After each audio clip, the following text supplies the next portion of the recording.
Hey, I'm Trevor playing Jethro the Barbarian. I guess we're about to find out how things are in the Shadowfell. We're kind of left guideless now. I'm Chuck. I play Elias the Bard, and he's pretty excited because that's something new, and he's got some new tales to tell.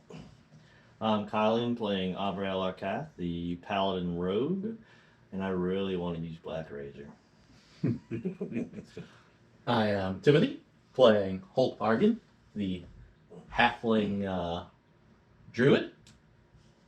And so this place is just a little bit spooky, but also it's going to be an adventure. Mm-hmm. Hi, I'm Larissa playing Ardlin Cadmus, the sorcerer, and she's a little frightened but also intrigued of the Shadowfell. I'm Jody. I play Satra, and although she doesn't really care for the dark, she's kind of interested in seeing what kinds of things she can find to cook up. Oh, that sounds terrible. And I am Mike the GM, and I'm really concerned about eating stuff in the Shadowfell. Yeah. That sounds terrible, or the Realm of Shadows, as we may put it. Since it's not the typical Shadowfell that is possibly from the, I general love D&D. that this is where she draws her line after taking brains and monster parts. Like, I don't know this place. Correct. Alrighty, so you're in the basement of this building. I don't really think she drew the line, though. She No, thinks she- it's trying to define new things. Oh, I thought you said you were worried about you. I'm worried about it. She said she didn't really care for the dark, but new things. Interesting. I got hype. Secretly, she's thinking poisons, but you know. Ooh, Yeah, I like poisons. yes. I am a poison. Fan, yeah. I can make them. I I am. bet they like squid ink pizza here in the Shadowfell. Anything with just that black aesthetic. Could be. So we're just like in a cellar right now, or Yes. something? Really? Okay. Yeah. He said we're in the bottom of a building. Right, so you're in the cellar. On the As you look edge. around, you can see that the windows that are blown in, there's glass all over the floor. Of course, the ravens are nowhere to be found. There is a rickety-looking wooden staircase that runs, I guess, up to the top floor, or the first floor of the building. It's damp. As you're kind of standing there looking around, you can hear water dripping somewhere. Something scuttles along the corner of the wall, and when you glance over at it, it looks like it's either a small rat or a very large mouse that ducks into its hole. And so this place is it smells musty and damp. And the big thing that you notice is that it is very, very dark. All right. Anybody, even with your dark vision goggles, you cannot see very far. It looks like maybe the extent of your vision is probably 30 feet. That's it. And normally dark vision goggles, I think they're up to 6. Yeah. Right. So you're only seeing about 30 feet. I mean, it is really, really dark. This is a normal dark. So This is advanced dark. Yeah, it's advanced dark. You're right. It's not normal dark. So yeah, you're in the basement of this building. Again, the ceiling looks like it's made of boards. You don't hear anything above you, but the ceiling is just moldy. You just can smell the wood rot because you're somewhere damp. Well, put my little goggles on, see what I can see, and just kind of tell everyone, if I'm going to die, it's not going to be in a cellar. So I like use my sense of sound, like where that came from, because I'm going straight towards where Drethro is, with all the stuff scuttling around. I'm really Straight sure. towards where? Different. Oh, Jethro. Okay. I'm really sure. I mean, I could be taken out by some kind of. for some reason, when he said I'm going to use my sense of hearing, I was thinking, oh, echolocation. Just clicking and You can see in the dark though, right? Yeah. Yeah. But this is scary dark. Oh, it is scary dark. You're right. I'm going to cast Produce Flame, Right. and I'm just going to hold it in my hand, if you can do that. And that way, people that maybe can't see in the dark, even though they have dark vision goggles, still. One of the things you notice when he casts Produce Flame is everybody sees the flame. Now, it's not illuminating very much, but you can see this kind of fitful orangey flame in his hand, and it really kind of draws your eyes towards where Holt is. One thing you also immediately start to notice is it seems like not only is it dark and everything around you seems to be in shades of gray and brown and just nondescript colors, but you feel like you're becoming shades of gray and nondescript. And it's almost like the emotions and even the fear that you kind of have here starts to immediately start to taper off and bleed away. Like it's just, you're not as scared as you were. and you're not sure what that's all about. So everybody, make me a wisdom save. Oh no! Just saying, I have naturally gray skin. So He doesn't even notice. Yeah, you don't know. You guys don't know. See what's in. I rolled really well for the whiz. 18. Okay, you're good. 4. Oh, okay. Uh-oh. Who's not saying? 11. Good thing I have a +9. Well, that's right. You're good. Didn't help me at all. 11. 11's fine. All right, 11's fine. Can I say the roll again? It's okay. Good. Well, good thing I have the +9. Oh! Ooh. I got a 3. Count those bad boys. Wow. 3. Can't believe you did worse for me, but What'd you get? Yeah, dirty 20. Up. Okay, dirty 20. Good. All right. The target number was 10, and the thing to remember, immediately what you start to feel is just like, it's just, you're not really nervous about this place anymore. You have this kind of sense of impending calm that is dropping on you. I need you to look at your character sheet, and I need you to find either your trait, bond, ideal, or flaw. Okay. It's probably on one of the pages of your character sheet. Your trait, bond, ideal, or flaw. it doesn't matter which one. I'll let you choose. Is that for Bonds. everybody or just the? No, just looks like. I'm gonna choose bonds. What's your bond? I have a family, but I have no idea where they are. One day I hope to see them again. My tools are symbols of the past that I carry with me, so I never forget my roots. You've just lost that. You no longer have any concern in finding your family. Oh, wow. Okay. Just that feeling of you've never seen them, you don't know who they are. It just seems like it doesn't matter anymore. It's just gone. They don't erase it, okay? Because it is possible that you can get it back. I'm going to go with the workshop. Okay. Where's the workshop? Tell me about which one is it? The workshop where I learned my trade in my parents' place. Okay. Never mind. I No, can't that's fine. That's think fine. of it. Then you lose that. Okay. Right? So you no longer have that warm, fuzzy feeling about working in your parents' workshop. Any kitchen is like any other kitchen. It just doesn't matter to me. So yeah. And it's just you feel these emotions just kind of drain out of you. Now what you all see with them is it's almost like a sense of calm just drops over them. And so that sense of, energy and emotion that normally you see in both of their characters, just kind of, a part of it fades away. And so you're like, that's kind of weird. Spoopy. It's very spooky. So, what's next? I guess let's head out of the cell. Okay. Up the rickety stairs? Mm-hmm. All right, you head up the rickety stairs. At the top of the rickety stairs is a door. The door's kind of ruined and broken. It's not even really closed completely. You can push through it. Okay. And you come out into a hallway. It's a little wooden building. You notice that the ceiling seems to be intact. There's some windows. They're all shuttered. And there's a hallway goes to the right and to the left. To the left, it seems to open out into a larger room, maybe like a common room. There's no furniture. And then there's another door that looks like it maybe goes outside the house. So, standing in the No, you can do a hallway, +5 to something. looking to the left towards the living area, and then to the right, the hallway kind of rounds the corner. Looks like it goes deeper into the building or something like that. Okay. Well, I think I'm going to move towards the living area. He definitely doesn't want to be in the dead area. That's what I was going to say. The Yeah. dying area sounds terrible. Dying Right? is probably not great.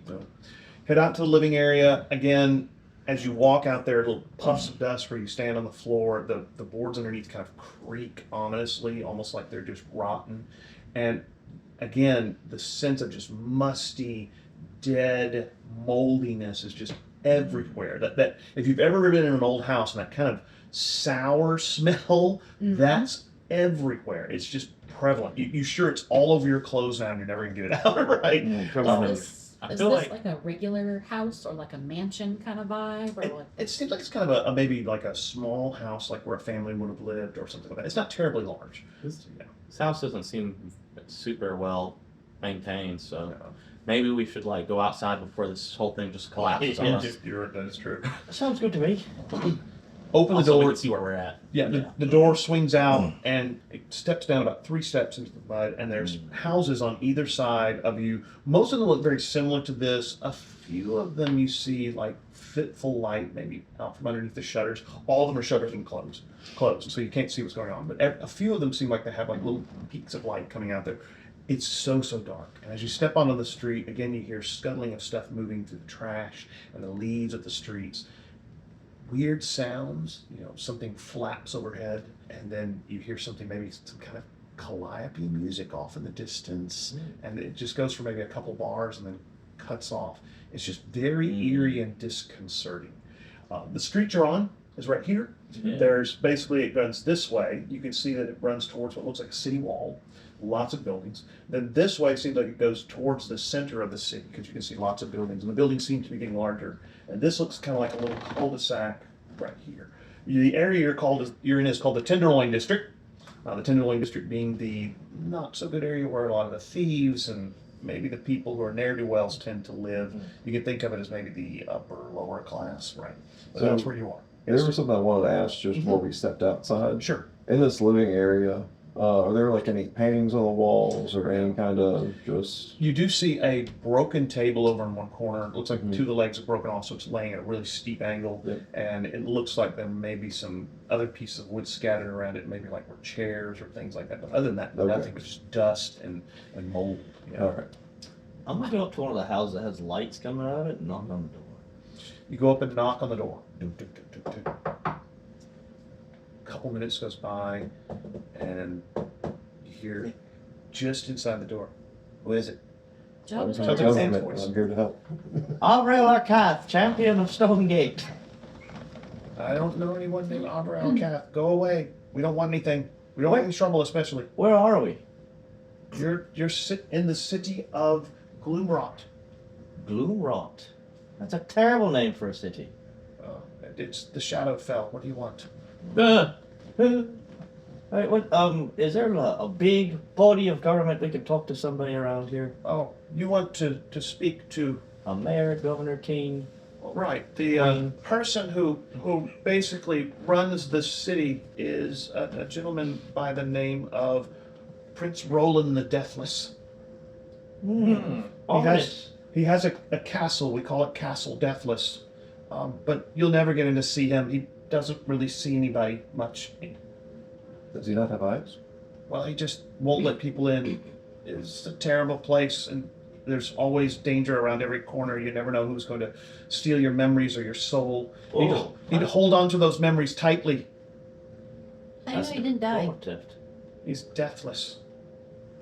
Okay. He's been here longer than most of us can remember. So when's the last time you seen him? I haven't seen him ever. So how do you know he's not dead then? Well, his guards come out periodically, and he sometimes puts out laws and rules, and If anybody could do that, how do you know it's him? Yeah. it's just, How do you know the shadowy D- figure in the keep castle talking is like really that, and we'll there? see how long you last here. Look, I don't want to talk about it anymore. Let's leave the poor person No. alone. Patronizing this person for no reason. Absolutely, I agree. However, real quick, what was the last law he came out? We don't want to break the bank, but Well, no one's allowed to leave the port without a writ from him. understood. Do you have a signature of his by chance anywhere? Why would? And all of a sudden it gets really quiet on the other side, and you don't hear anything else. So, All right, let's go. This guy's done talking. He's Yeah. scared. He's nervous. Yeah. Time to knock on the next door. So which way are we going? I guess we'll head towards what looks like a castle. Okay. If y'all are down. You can actually see that this direction, kind of to the north, there's a hill overlooks the bay and the city, and there is a huge castle up there with walls and things like that. You would guess if that was going to be anything that's called Castle Deathless, that would probably be it. Very Gothic-looking architecture, lots of thin spires and towers. You're kind of getting a Ravenloft vibe. Wait, is it Ravenloft in the Shadowfell? What is the Raven? Ravenloft is a separate. Never mind. Yeah, you're right. Remember, Is that a it's, law? I was like, Ravenloft is a set of adventures from way back in the day, and basically what it is, you have Strahd van Zerovich, who is the vampire, and you have realms within the realm of shadow where these people rule. So they're little pocket dimensions. But this is the Sasha Shadowfell. checks her pockets. Yeah, this is the Shadowfell. You see where all people those- wandering around. Totally different. Yeah. All right. All right. Hmm. guess move on. Well, All right. we know one law we shouldn't break. So. Don't leave by the port. So you start heading up That's the only one we know. the street this direction, I guess. Or sorry, I guess I have to do it here. And I'm We gonna- immediately get stopped. There's no jaywalking on a Sunday. It's Sunday? Yeah. We're all dead. It's dark day. There is no sun. I'm gonna Also- make sure I keep on high alert Yeah. that nothing scuttles close to us. Also, can I Make sure I do stay on those. make Saga either is some almost sort of towards a arcana or a history check to see if I You solo? Absolutely. know anything about Yeah, absolutely. this Make an Arcana place check. or- Right. Elias, you know anything about this? Yeah, Why would I know anything? 24. 24. Probably not. Make an Arcana check, or if you've got a legend lore, or maybe even a history check, I'd let you do that. I don't remember if bards do legend lore anymore. It's been a while since I played a bard. I'm just going to opt that I have no idea what this place is. Yeah. Makes sense.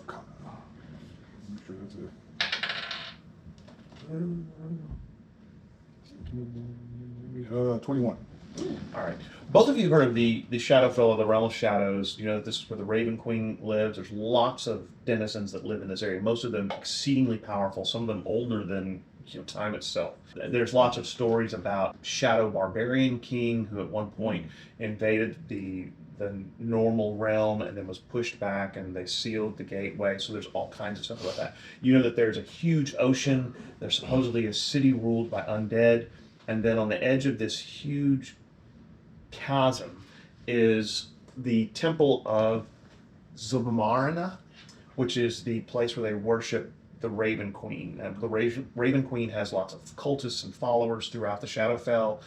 You know that her arch enemy is Vecna. Hopefully don't run into him. But you do know that she possesses Black Razor, the sword that is probably the darkest, most negative sword possible. And since you're trying to deal with something that uses light and positive energy, that's probably going to be the perfect thing to destroy the Shining One and She Who Rises.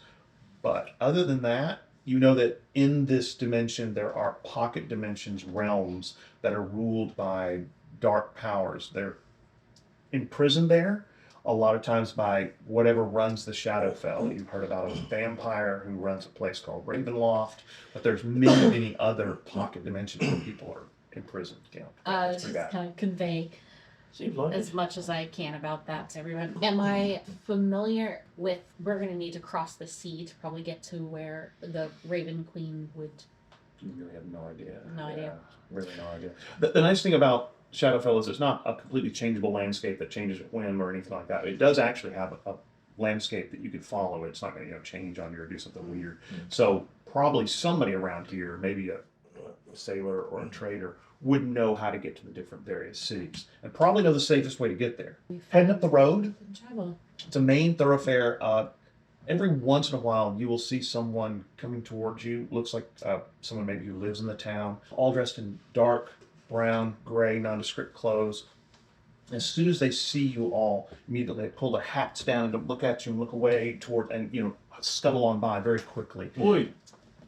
Not a word. They just move on past, and Can we sometimes. follow them? Well, then sometimes when you see them come towards you, they stop, look at you, and duck into a side alley away from you. I mean, Yeah. you're definitely getting the vibe of people do not want to talk to you because you're obviously not from here, Mhm. and they seem very scared. There must be a law not to talk to strangers. Or something. Oh, quick question. Yeah. If going down the street, about how many times has this occurred? Maybe twice. Maybe twice? So there's very few people out on the streets. I see, I see. Either everybody's in their house or maybe they're somewhere else where they all congregate. So you're heading up the street. You keep hearing these weird noises. Every once in a while, that calliope music will sound off like somebody is playing this huge out of tune organ. The other thing you hear is maybe a sea shanty from further up the street. And again, it's dark, but you notice that further up the street towards, I guess, the port, it seems to be getting a little bit lighter. You don't see a moon, it's very cloudy, and kind of behind the cloud you can see where, I guess, the bright shining of the moon would be. But you can see that towards the port it does seem a little bit brighter. You hear weird laughter down alleyways, and sometimes you'll look down the alleyways and see like glowing red eyes, which immediately disappear. It's just really disconcerting. When you get up to this area that says D, there's a kind of an open area with several buildings around it. And as you're almost there, you hear a scream ring out from this open area. Okay. Which, again, sets your nerves are already on edge and you just go, whack. When you look around, Like Anybody want to join me? a scream of distress Yeah, or a big scream like a terror, banshee? distress, no, it's terror, distress, all of those things. I need kind of a marching order a little bit. Who would be in front? I would Me. definitely be rushing towards the sounds of somebody, being. Holt always goes. I guess accosted. I would definitely be towards the front, although I don't think I would respond as fast as Gabrielle did. Standing in this basically area is there's a statue in the middle. You notice that there's a young girl right there. She looks like she's maybe 10, 12, you're not sure. And standing right here is this guy with very pale skin. He's got this whip made of links of chain that have been sharpened. And he's kind of dragging it along the ground, and he's grinning in a malicious, malevolent sort of way. And he's got these two big black dogs, but the dogs almost look like they're made of kind of shadow with glowing eyes. And the girl has turned towards him and is screaming. It looks like she's starting to back away, and he's kind of beginning to move forward towards her with the dogs. I'm gonna point my blade and say, "Oi! Stop where you are! What'll be your last step?" I think that might be one of the walls we're not supposed to break. I'm gonna go ahead and Where does activate- evil owl be? I got a story to tell after I that. would activate my spirit shroud while we're You're gonna do what? just as we're running into the space. Activate my spirit shroud. So when you do that, he turns towards you and goes, "Oh, really? Sick 'em!" And the dogs start running towards you. And that brings us to initiative. So there you go. Hey, Wait. welcome to initiative. Ooh, we're starting off hot. That's a nat 20. Woo! Oh, you're gonna be going quick. Yeah, I think that's a 27 for me. 15 for Satra. Okay. Let's start at the top. I'm gonna go out on a limb and say that Amriel is probably first. What's your initiative? Anybody beat a 27? No. I did not either, so there we go. Dogs go in 19. 17. I'm 17. All right. 15. 15. All right. And that's also Chuck, right? Okay. 15, 14. 14. All right. Jethro, and then the strange-looking elven guy, also known as a Shadakai. An evil Shadakai. We know him. Oh, wait. Hold on. Somebody get audience with the Raven Queen. I'm sorry, I spaced out. And then that was 13, 13. 14. Oh, I got 10. Okay, I think you're the last one. Actually. Yeah, I think so. 10. Unless there's some more guys. If you wouldn't mind, you can go ahead and put your figs on your actual token. Oh, what? I didn't know about that. Okay. So, starting with Abriel, what are you going to do? If I can close with him is what I'm trying to do. Right. Your distance from him to 25. Yeah, about 25 feet. Yeah. Can I get in his top left corner area, or is that too far? It's going to be 30 feet. What's your movement speed? 30? Yeah. You should be able to. And I'm going to begin my assault. All right. Does a 28 hit? Oh, yes. Alright, let's see. I'm gonna put that sneak attack damage on there. That's gonna be 19 magical piercing with the first. I'm gonna go ahead and pump a smite into him as well, actually. Smite. Is he undead fiend? He Undead is war fiend to me? humanoid elf, believe it or not. Okay, so no extra damage. So it's gonna be an additional 9 radiant. Second attack? Second time. Actually, I'm gonna bonus action coat my blade in poison and then attack. There you go. What about a 22 to hit? Oh, yeah. Okay. Got hot dice tonight. Mm-hmm. The way we were rolling the other weekend, it's probably not a bad thing. Yeah. So 11 piercing magical, and then I need him to make a Constitution save for my poison, which I ignore resistances. He made it. He got like a Okay. 19. Rolled real well. So, speaking of hot dice. Yeah. That's my turn. Okay. So, okay, you've done a good bit of damage to him. I mean, he's hurting pretty bad. So there you go. The next one is the dogs. The dogs. I think one of them's going to turn towards you here. Yeah, he's going to come this way. As long as it's not a goose. No one's in The other one is going to charge towards Jethro, I think. Yeah, that'd been terrible. Yeah. All right. The dog begins running towards you, and as it runs towards you, you notice it disappears. Mm. Okay. And then all of a sudden, you know, your hair trigger neck hairs go off on the back of your neck, and you realize that the dog has appeared kind of to your side Okay. and has attacked you. So it needs a damage. 25? That'll hit. Okay. He's going to make 2 bite attacks. The first one, 11 hit points. You need to make a wisdom save. No, I don't like those. How does a 12 suit you? That will not do it. When the dog bites you, you all of a sudden forget what you were doing, and God. you're charmed. So you're not attacking anymore. You're just kind of sitting there going, wait, what were we doing again? And then the dog, realizing that you're no longer attacking it, begins to move this way. Okay, that's it. Just moves this thing. The other dog, on the other hand, attacks Jethro. Again, you see the same thing. The dog disappears and then all of a sudden reappears kind of to your side. Does a 23 hit? Yes. Okay, so it's going to bite you. 12 points damage, and I need a wisdom save. Is a 16 good enough? Yes, it is. Okay. Second attack, which does not have advantage. 17 hits you. Oh, I'm No, sorry, it 20, 24 hits you. Yes. Okay. 17, 24. That's a big gap right Yeah, there. right. Well, I forgot to add it. It's in there. All right. So you take another 11 points damage. Okay. That's the dogs. Next person should be Larissa. Should be me. All right. I am going to Metamagic Quicken spell Okay. Tasha's Mind Whip Woo-woo. at 4th level so that I can Ooh. target all 3 targets. Ooh. Jeez. And that's going to be a DC 16 intelligence saving throw. All right. Throw down. I'll do the dogs first. Yeah. Their intelligence is not fantastic. think 16. plus One 7. made it. The other one missed. And then the Shadar-kai. Oh, I'm sorry. I was looking at the wrong thing. The Shadar-kai made it. The 2 dogs, however, did not. Okay, there we go. Okay. That makes a lot more sense. So they're going to take 3d6 psychic damage, but they can't take a reaction until the end of its Oh, next nice. turn, and then it has to choose between movement action or bonus action on its turn. Gotcha. Then I am going to, since I quicken spell that, cast a cantrip of Eldritch Blast. You would do me damage for. Oh yeah, I Yeah. guess I should do Tasha's Mind Whip. damage for Yeah, the yeah, Mind you know. Whip. Always good. Always good. Oh, it was 13. You know what you did? 13? 13. Okay, cool. Yeah. Gotcha. All right, now, and then the Eldritch Blast. And then Eldritch Blast. Okay. How many hit Where's that? Also, The other guy. Mhm. That's a 19 to hit. Oh, yeah. 13 Oh, wow. points Nice. of damage on the Eldritch Blast to that. And that was on the guy, right? Yes. Okay. To where I can get line of sight on that girl. That brings us to Jody and Chuck. I'm gonna do cure wounds on Aubriel. you gotta touch me for that one.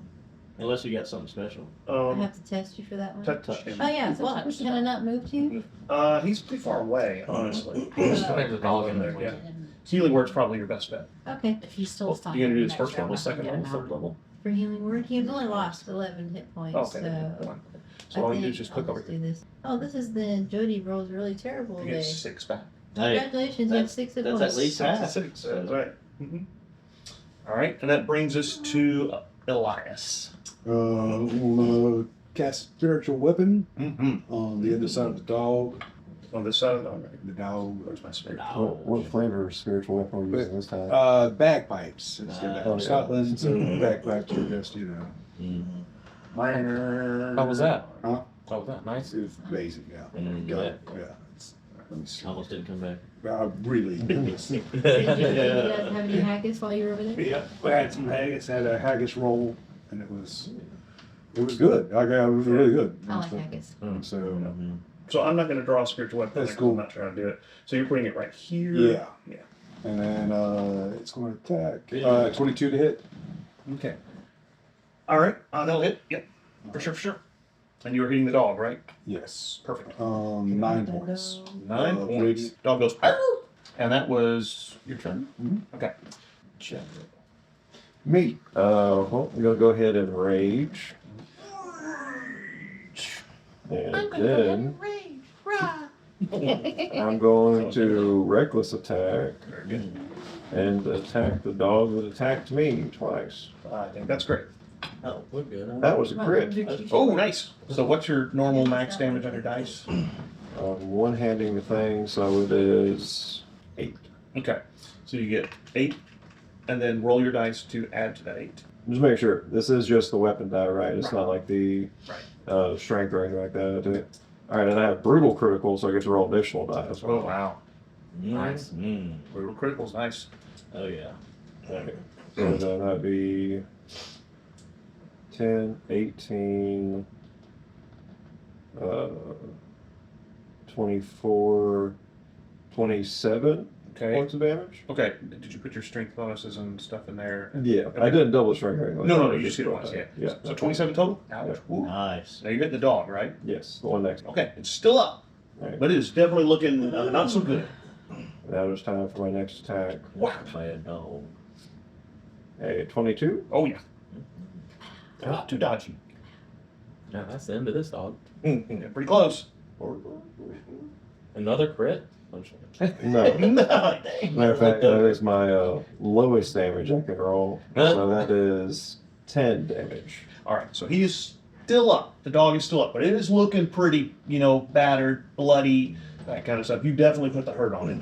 All right, that brings us to the Shadakai. This Shadakai, realizing what's going on, decides to teleport up to the roof. Ooh, cheeky. Counterspell. Yeah. Oh. I'm not sure you can. Teleport. Because it's shadow jump, it's a bonus action. It's not a spell. Well, he is teleporting. All right, I'll allow it. You want to try and counterspell? Sure. That's cool. Well, what? Nice. So what level is it? Does it have a level? That's why it's probably not. Yeah, it's probably. Yeah. Probably just an ability. It's probably just a feature. Yeah, it might be a feature. Yeah, I don't Yeah. think you can. I don't think you can do Yeah. that. Then. Yeah. It's just, All right. Oh well. Good try. Yeah. You only do it with dim light or darkness. All right. So he teleports up onto the roof. And dark here. He teleports up on the roof and then whips his chain whip down towards you. Mm-hmm. Not even that. Whip that loving on me. Now, whip it. All right. Here we go. Pretty good. Yeah. There we go. You tell me you're not into the whips and chains? No. They don't excite me. No. Does a 9 work? 9 to hit? Yes. No. Okay. No, definitely not. How about a 13? Also no. Goodness. So, How about a 23? yes. Okay, so we only hit you That once. will do it. All right. I don't like this guy. It's 3 attacks. He quit. Attacks, 3 attacks. 14 points of damage. And I'm going. Can I use my reaction while I'm charmed, or whatever's going on with me? Oh, that means you're. No, you get another save though. No, you can't use your reaction, but you get another save to shrug Well, off. it's not my turn yet. So. No, but you still get a save because he hit you. Oh, okay. Yeah. You can do it. We were playing I guess you need to take the Dying damage Language, first. we were playing Chic. I think charm person is ended if you take damage by the person who charms you. I think that's. It Well, Is is. that what the dogs do? Yeah. Well, the dog didn't. Well, the the dog dog does. Yeah, the dog do it. So yeah, you're no longer charmed. So you could take your reaction because he hit you. Okay. I'm gonna use my reaction uncanny dodge Mm. to take half that damage. Okay. Yeah. So Then I need a- 7 then. Huh? Yeah. Then I need a dex save. No, hey, I can do that. Yeah, I it's can your do that. thing, now. your thing, I can do yeah. that now. Maybe. We'll see. You can't do it. You want to go after him? Hmm? You want to go after him? Oh, kill him? Oh yeah. Okay. We can go I'm not team up blood. maybe on our next turn. Okay. If you want to. I'm absolutely about it. Ooh. Maybe I can't do that one. Well, 15. 15 will do it. Okay. Don't have to worry about it. He did not catch you with his chain. Now, Hey, quit that. quit that. If he caught you with razor bladed chain, that would Yeah, be sounds terrible. The other thing you notice is the little girl who is looking so scared turns towards Jethro, and all of a sudden she's not a little girl anymore. Uh-oh. She's another one of those Shadar Kai with the chains and stuff like that. She's going to turn towards Jethro. It was a 3 trap. Well, it's a trap. They have advantage. It's a trap. It's a strap. Oh, Reckless attack. that's. Do you have a way to not take crits? Yeah, the Lysium armor stuff that we got. Yeah. Because you get the half plate, right? Yeah. But it does still hit. I like half It's a hit, yeah. 3 hits. Ouch. So take 10. Yeah, I have the Mizium eye patch, right? So that counts. yeah, sure. For The the, Lysium socks. first I have the hit, Mizium fingerless gloves. I am going to Fancy, use I like Stone's Endurance to reduce the damage. Okay. Just go ahead and hit that. It is D12 plus 3. 4. Reduce it by 6. Okay, so you only take 4. 4. Next one, you take Do 10. you lose any part of your So the last one you take. Yeah, wow, this never should happen. All right. Now I need a dex save. Okay, it's not holding an actual. You're holding a specific thing. So like, Oh, if you can get a I can just bonus action just help it. I forgot you can. I think it's haste them. Sounds like you want to haste them. Oh, okay. Yeah, I can do that. Oh, I'm sorry. That's right here. I will always have haste. now we got another one down here though. So Yeah, that's true. that does change my strategy of what I was thinking. Yeah. So, what beast would you summon in the shadow? Shadow. Yeah, because I wasn't going to summon one, but now Shadow who knows? Shadow. Who knows? Will appear. Actually, you'll get bats, giant bats. I'm down for it. I like giant bats. Those are cool. There's a lot of them around here. Oh, that's a woman here. Maybe. Did you get your dex save? A 7. That will not do it. Does she have a whip? But that's enough. Does she have a whip too? Yeah. Yes. Okay. Well, now you realize she's not a she anymore. It's another elf-looking Shadow Kai that was an illusion. Yeah. Or shape change or something. I feel like I've been lied to. I think you're knocked prone. Okay. She whips your feet out from underneath you. Oh wow. Yeah. Alrighty. That brings us to last but not least. My turn. That's right. Let me see. What level are we? 10. 10. Oh yeah, that's right. What you thought was a little girl who was in distress. So they lose. So I will just cast it normally, not at 5th level, to get twice as many, Oh my god. because that would be 16. It's 16 giant bats. So I'm gonna cast a 3rd level conjure animals, and I'm gonna summon 8 1/4 level creatures Okay. or CR rating creatures, And those are which can be giant bats Okay. because that is 1/4. fine giant bats. Probably one of the strongest quarter level CR creature there is. Fly speed of 60, blind sight, 22 hit points. Man, they're good. That sounds scary. They can also pick you up and drop your ass. Doesn't do a ton of damage. No, but Hey, there we go. Our giant bats. How many did you make? 8. Where do you want them? Where do they have to appear? They have to appear within 60 feet of me. Okay. So I will put like half of them up by the dude that teleported away, Mm-hmm. and then half of them by the other chick that's down here. Oh my goodness, they're huge. They are. They're tremendous. They're large creatures. So. Wow. But since they're flying around, if you just want to put like one by each, just so we can kind of know where they're at, we don't have to put. You know, the thing that really makes me sad Because they can like is, fly in and back in and out. You know. is that the bats that they got here are so cool looking, and then it comes with this big purple stupid thing. Yeah. I don't know why. I don't know why. And where'd you want the other ones to be? Next to the girl that just Okay. transferred into a dude or whatever. I'll put it right there so that you can kind of hit both if you want. Actually, I'm gonna move these guys over so you can kind of hit again both if you want. That is crazy. So I forgot they were large creatures. Yeah. And that represents how many bats? 4 in each square. 40 square. Wow. Jeez. All right. So there we go. All right, you start rolling there, buddy. Yep. Ah! There you go. You know, Amrael let out a scream as 4 giant bats exploded next to him. Well, it's all- All right. They get +4 to their roll, by the way. That's a miss. That's a miss. Does a 10 hit? No. That's a miss. Okay. 24 versus the guy up top. Okay. All right, so that one hits. D6 +2. Woo! Woo! 6 damage. All righty. There you go. And then the 4 down here to the other girl. No. 14. 14 will not hit. No. No. Okay. 18. Yes. Oh, 10. Oh, I mean 8 piercing damage. Okay. Nice. Actually, I'm All taking right. my damage yet, so. Pretty good. There we go, guys. I did it with my Hey, big time. Yeah. Love it. welcome to CC. Yeah. Welcome Welcome to CC's. Alrighty. So, that brings us back to the top of the round, which I believe is Oi!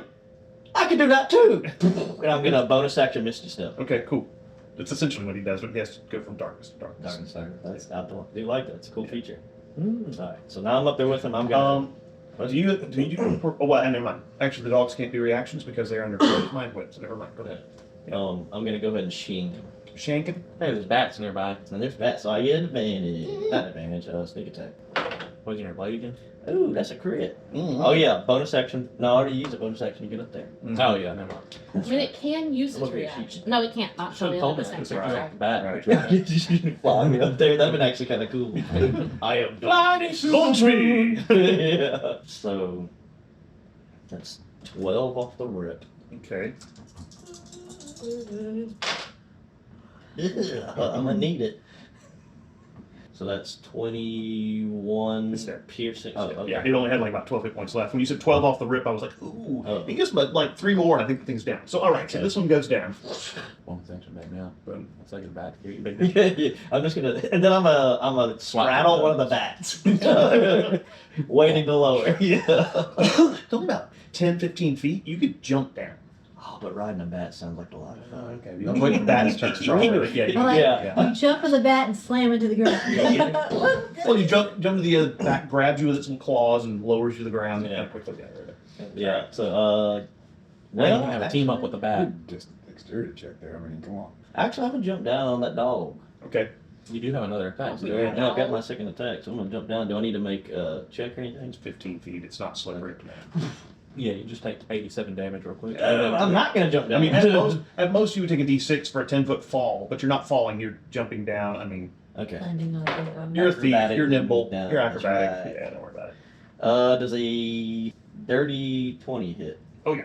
Okay, so So, you suck. Who misses? You suck. Your bats suck. Well, They're vampire bats, so dude. 7 plus 5 is 12. next turn they're all gonna do grapple checks. No. All laid on. I like it. That's fine. I'm gonna sneak attack. This one. Even though taking a shattered pie and dropping it doesn't seem very useful because right before they hit the ground they just teleport Yeah. to the ground. They're like, oh, I'm fine. Teleport sideways, so all the momentum is to the left. That's gonna be 24 piercing to this dog. It speeds them up. They get double run speed because of.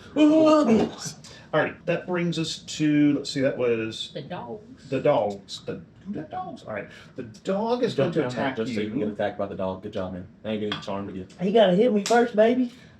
That was a 22 hit. Ah, shit. That would be a yes. He only gets one action. He doesn't get a bonus Oh, action. true.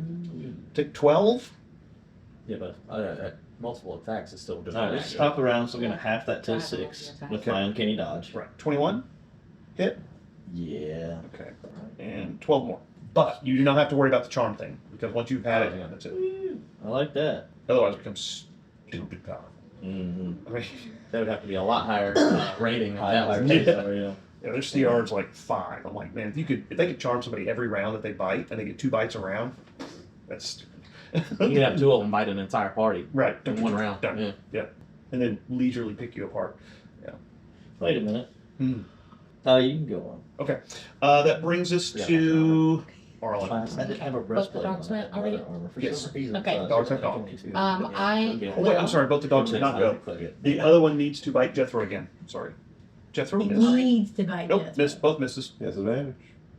Oh, sorry. Well, the first one misses. Second one hit. All right, so take 11. I think you have that anyway, don't you? Yep. Yeah. All right, sorry. Arlen. All right, we're gonna quicken spell again. 3rd level magic missile. And we're gonna throw that, and that's gonna be 5 darts, I believe. I believe you're right. 3rd level. Yeah, that sounds right. So that's 5 for the first one. Which one are you hitting, by the way? Oh, I'm hitting the girl down here. Oh, the girl. Okay, sorry. Yeah. 5 plus 2 is 7. Plus 4 is 11. I got you. Go ahead. Plus 4 again. Plus 3.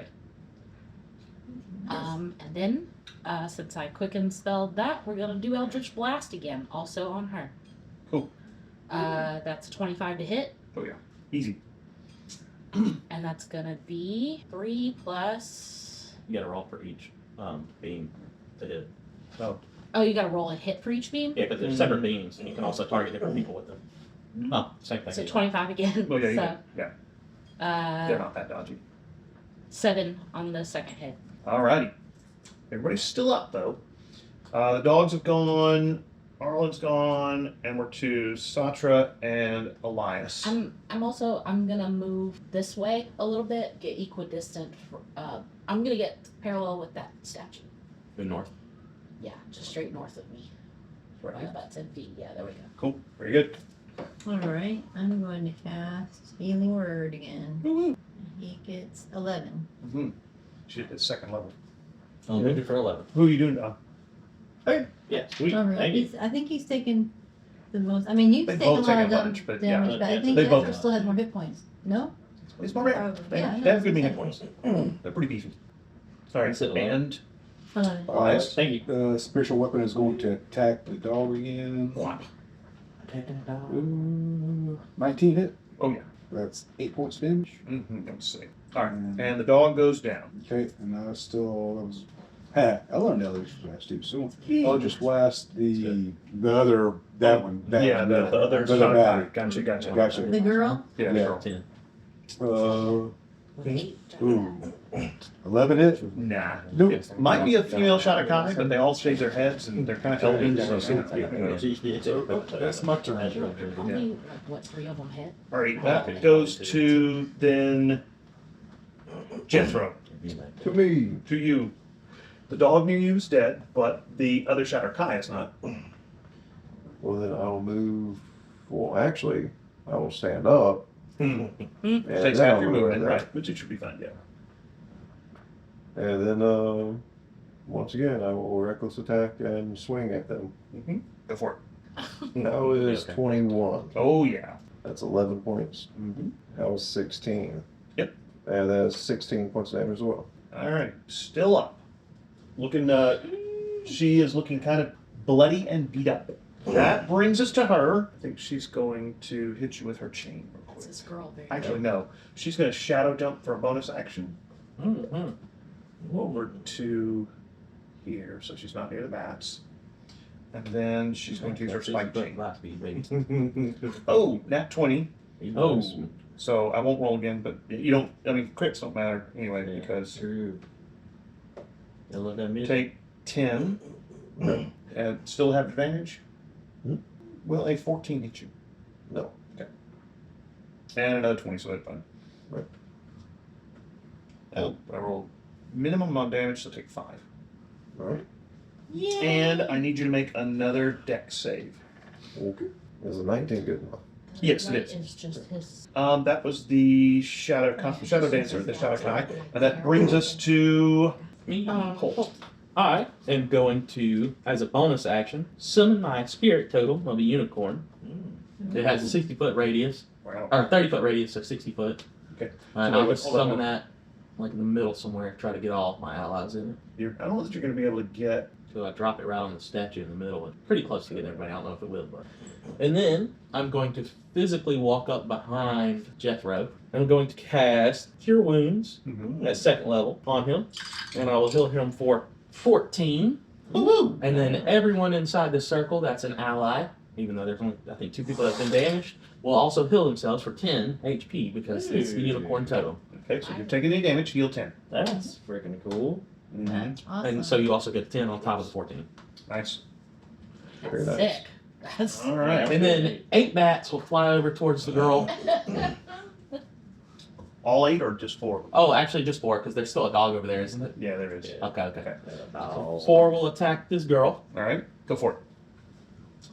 You want to roll 4d20s Lego style? I could actually. You could. It's actually. Don't forget to add 4 to them because I do get a plus 4 to hit. I think it's +2, ain't it? Plus 2 to damage, plus Oh, 4 to that's hit. right.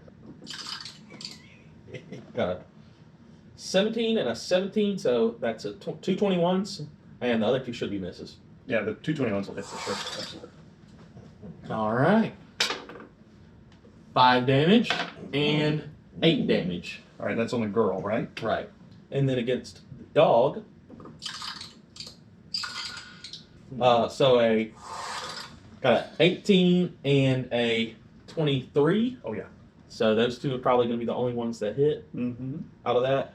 Yes, they are. The 5 and a 1 was the other D6 one. plus 2 for all those guys. 5 and 8 again. No, yeah, 8. Yeah, so consistent. Same exact roll. 2 hits. They're in sync. All right. The girl Shadakai goes down. So that brings us back around to the top of the round. I'm gonna shank that dog. Got bats all around. Does It does. an 11 hit? No. Not quite. I almost that failed. Alright, how about a dirty 20? Oh, yeah. I don't think this dog is long for this point. All the resources on 19 this dog. piercing so far. 1, 2, 3, 4. He's dead. Okay. That got him. So you reach over and shank the dog, and it disappears in kind of a wisp of smoke that drifts away on the slight breeze that you can feel wherever you are in the town. Yeah, I I- noticed your fog is actually ripping it's across the cool. screen. It's pretty cool. I love that job. This is so cool. It's awesome. So yeah, you've got these two dead Shadakai with their weird chain whip things. What are you gonna do? Check out one of those. Yeah. I'm gonna climb back up to the roof and get that chain whip from that one. Okay. You Kinda cool. I need a chain whip. use them. Oh? Well, I don't know. They're Oh my I guess they're martial weapons. Good. Yeah, I know. Simple and Are they magical in nature? Can we make like some sort of arcana check to see if Yeah, they there's are any- magical, but only because the Shadakai can actually use them to do extra necrotic damage. Otherwise, you can entangle or pull people off their feet. You can't take them with you in case you want to learn how to use them. They're kind of nasty little weapons for sure. Do they have anything else on them, or the dogs? Do the dogs have Well, anything the else? dogs dissipate into mist. I mean, they're gone. Now, that being said, the one that you're looking at, Larissa, is the little girl or the one that was up on the roof? Yeah, probably the. The little girl doesn't seem to have anything on her. There's a guy that's The guy, when you're kind of searching him, you get the feeling he might have been the leader or something like that. You notice he has this vial or that's on his belt, looks like a potion. And then also tucked into his belt is this little jade whistle. Dude. Yeah, so he's got a mysterious vial and a jade whistle. Right. Probably uses that. That's probably a dog whistle right there. It is, and when you touch it, the interesting thing about it, you get this jolt of feeling that all of a sudden, you've been kind of feeling things pulling you and making you lose your emotions and basically who you are. As soon as you touch that whistle, boom, it's like a jolt that runs up your arm, and all of a sudden you can feel, I like dogs more than I like people. Yeah. People always let you down, but dogs are always there for you. And kind of Holt's kind of going, yeah. And so, and it's just kind of this. You get the feeling that this was this guy's really strongest emotion. That's why he had these dogs, was because they never let him down. And every time you touch the whistle, you feel that same strong emotion. Okay. I'm going to come back down the roof and turn over the mysterious vial to Satra. Okay. If you would you mind taking a look at this and seeing what it is? Sure. Well, you can use alchemy tools. So Yeah, make a yes, roll I with your can use alchemy my tools and see alchemy. if you can tell. I mean, that's definitely in your Could wheelhouse. I help if it's like a poison type thing? Sure, If I'm go ahead. a poisoner, give Sure. her advantage. Okay. Good, because I rolled a 5. No advantage. Now I rolled a 13. So what'd you get with a 13 plus your proficiency, which is 4, and then Oh, never mind. Okay. and then your int bonus, which is probably Just 5. okay. Isn't So it? you get a 9 plus your 13. Yeah, so Mhm. 22. Okay. You're looking at the potion. You remember seeing potions like this before. It's not a poison, but it's what's called oil of etheralness. And so you can put it on and let you go to the ethereal plane. It's one. Wow. It's one Anybody want that? coating of it. Sure. Ethereal plane. Yeah. You just used it. And you're gonna Isn't it? poof. Yeah. But if you go to the ethereal plane, you become like a ghost. Things can't hurt you, and then when you end it, you appear wherever you are. So yeah, it's kind of nice. Oh, that's We'll pretty just cool. send an enemy to it and then Just down to the enemy. Yeah. Mhm. And then I'll go to, I guess, Arlen. Like, would you mind taking a look at this whistle? It makes me really hate people but love dogs. Interesting. Mhm. Yeah, when Arlen takes it, nothing changes about her demeanor towards people or dogs. Yes. Fair point. Fair point. Shall I do an Arcana check on it to just see if I can how's your determine? AC Anything look out about there? You can. Yeah. It's 23.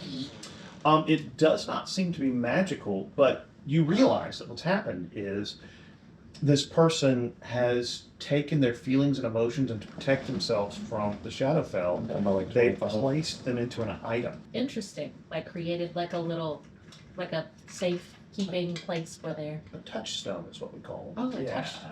Interesting. Could I Healing word on would I know how to maybe replicate this magic or I think so. You think so? So like you lost the ability to worry about your family. Seven plus You have a 10 memento from- that reminds you of them or something like that. Cool. Yeah, I think that was actually written into the bond. I think I have. I think the little snowflake charm that she wears around her neck is. When you reach up and touch the snowflake charm, all of a sudden those memories of your family come flooding back in. Okay, so mark down that you have one touchstone. Okay, it's your snowflake. I'll kind of tell everybody. I'll explain this to me. Like, I think if there's anything that you care about, we should find a way to safeguard it. Well, she begins explaining to you that if you have a really strong emotion or feeling about something, and you have an item that kind of helps you remember that if you touch it, you can literally lock those feelings and memories and emotions into that item, and it kind of helps you resist the effects of the Shadowfell. So Satra's like, so if I touch my cooking pot, Yeah. that okay. would work? And all of a sudden, the memory of your kitchen and where you learned how to cook comes flooding back in. Okay. Now you also realize that if you lose those touchstones, you lose those memories, at least in the Shadowfell, and so you're going to need to keep those things very, very safe. But I haven't lost the memories yet, right? Well, you did, but now they're back, and you have one touchstone. You have one also, but you have a touchstone of the guy with the jade whistle, Okay. which actually does protect you because you can touch it and get his emotions and stuff. I The rules do for want to later. blow the whistle real quick. You don't hear anything. You hear kind of a high pitch, nothing. Well, actually, no. You probably hear dogs barking off in the city. Okay. Then it stops. Okay. Or well, actually, you hear I like the dog's been kicked and then it gets quiet. Oh. Yeah. was hoping I could get a cool shadow dome. We did a great duty today, vanquishing this evil. Did we want to talk to the king, or do we want to go to the port? Well, here's the thing. It doesn't seem like this king is a very amenable person, so I am wondering if that becomes our last resort. It seems like if we are going to leave this place, if wherever we need to go is over the sea, we will need a writ from him one way or another. But it might be easier to acquire that if we can ingratiate ourselves to someone who's already acquired one. Or we could steal one. I don't know about y'all, but if someone's already gotten a writ to leave, I think they're probably gone. Unless there's like merchants who will even come and go, that sort of thing. I'm not sure anyone will want to come back. Yes. While I do agree with you, I don't know what else is out there, and this might be as good as it Hey, gets. this would be better than what's out there. Now reach to the port. Begin walking up the street. Here you see in the middle this big, big stone building. You get the feeling it's maybe a barracks or an armory. You can actually see flickering candles behind the shutters, which again are all down. Standing in front of the armory is looks like a human wearing full plate armor, carrying a spear and a shield, and he's standing, well, there's actually two of them standing right in front of what looks like the main entrance to the armory. Now, and there's actually torches that are kind of on either side of the door. Again, it's very, very dim. The torches are just not very bright. It almost seems like they're not even flickering kind of that pretty orange, yellow crackling of fire. It's almost like they're just kind of glowing kind of a soft yellow. It's just, yeah. You hear the cry of maybe a seabird kind of off to the north, and you think maybe, and then you maybe hear maybe waves softly lapping. This is actually probably the least disconcerting part of the city you've been in. It actually feels a little bit more like a city. Satra's like, does anybody want to draw a picture of me real quick with the guy in the suit? Sure. Just stand here for about 40, 50 minutes. Like you stand with the guy, the guard. So it's just this Just person guarding, like, Oh, no. this is the port entrance. No, it looks like it's the armory. Just they figured. Armory. Or barracks. You're not really sure. It's a big stone building, shutters. Yeah. I'll just kind of saunter over for a second and be like, excuse me, servants of the city, I see that you are busy at work. I don't want to interrupt, Just wondering if someone were to be interested in booking passage to elsewhere, where might we look for that sort of thing? He reaches over and tips his helmet kind of up like that so you can see. And you can see this guy is it's kind of hard to tell how old he is. And he looks at you, just his eyes just look kind of very dead. And he looks at you and he says, you need to get permission from the Deathless. You'll need to make an appointment and then wait until your appointment is called. You'll be contacted. And then you can see about getting a writ to sail from the city. Either that or you can book passage on a ship. Passage on the ship, alright. Just out of curiosity, about how long does it take for these appointments to be met with the Deathless? He says, depends on who you are and who you know. Possibly a week, maybe a month. Just depends. And again, the whole time he's just kind of monotone. Just, Truly a public service. Just Yes, just you're out of right. curiosity. You work at the DMV? Yeah, right. Do I see anything on his person that looks like it could be his touchstone?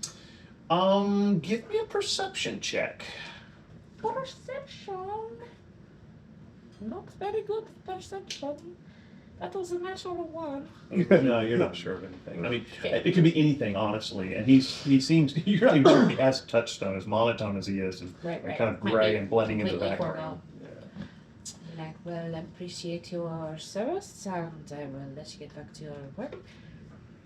He puts his visor back down and never says another word. Well, it does seem like His life. we can I've heard. book passage on a ship. It doesn't seem like we absolutely need to go through this That's this one.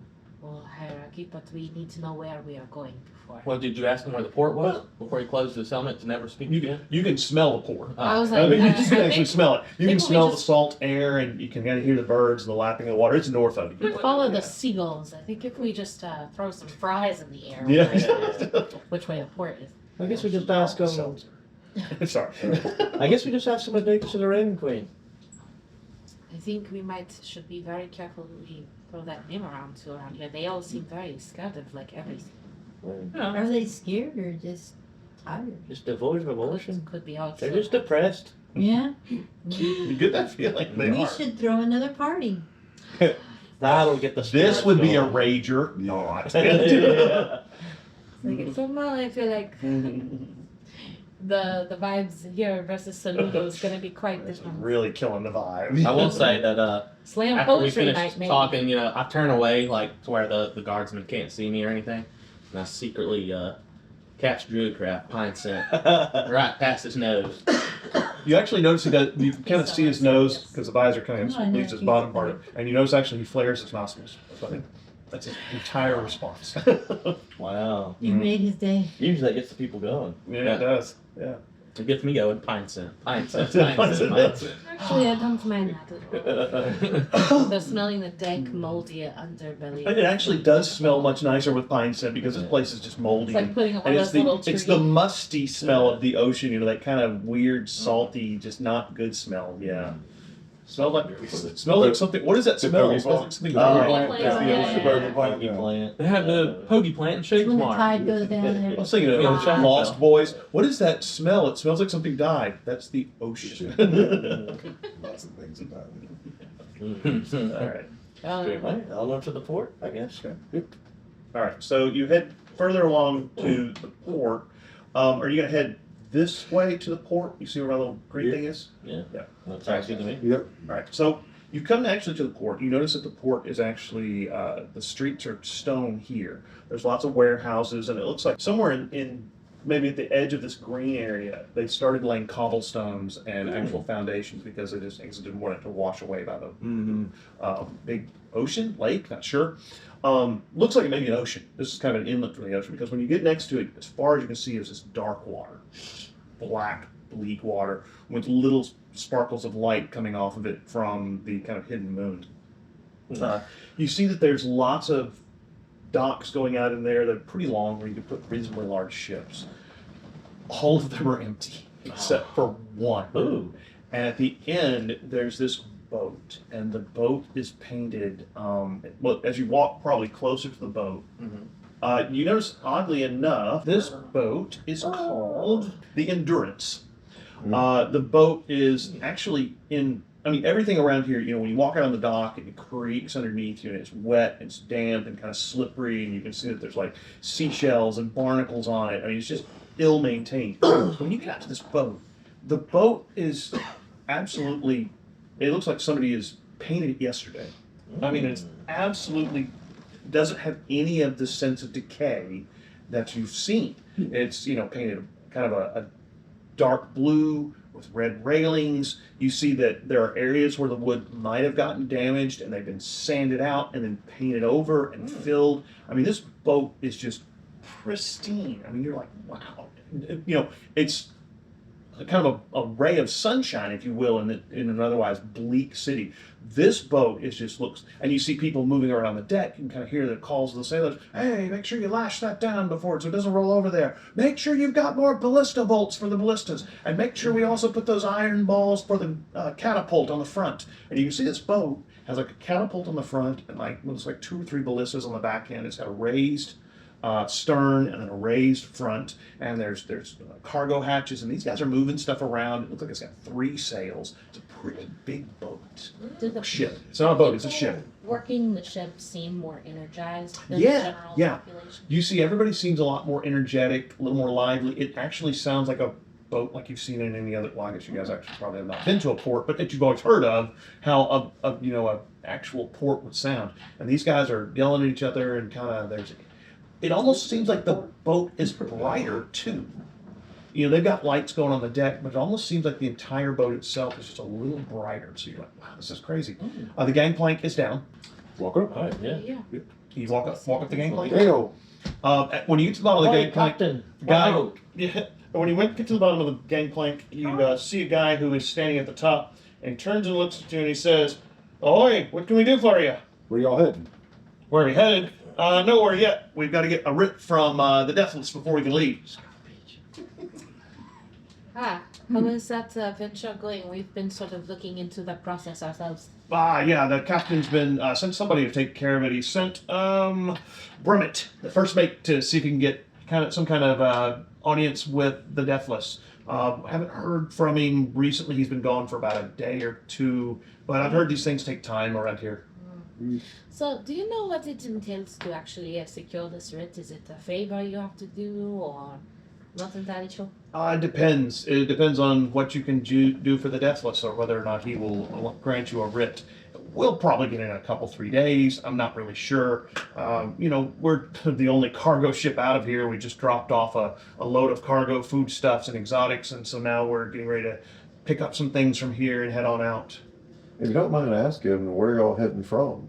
We're heading from here to the island of. We're heading to Graven Island. Graven or Graven? Graven, Graben, Graven Island, and then after that we'll be heading to Evernight.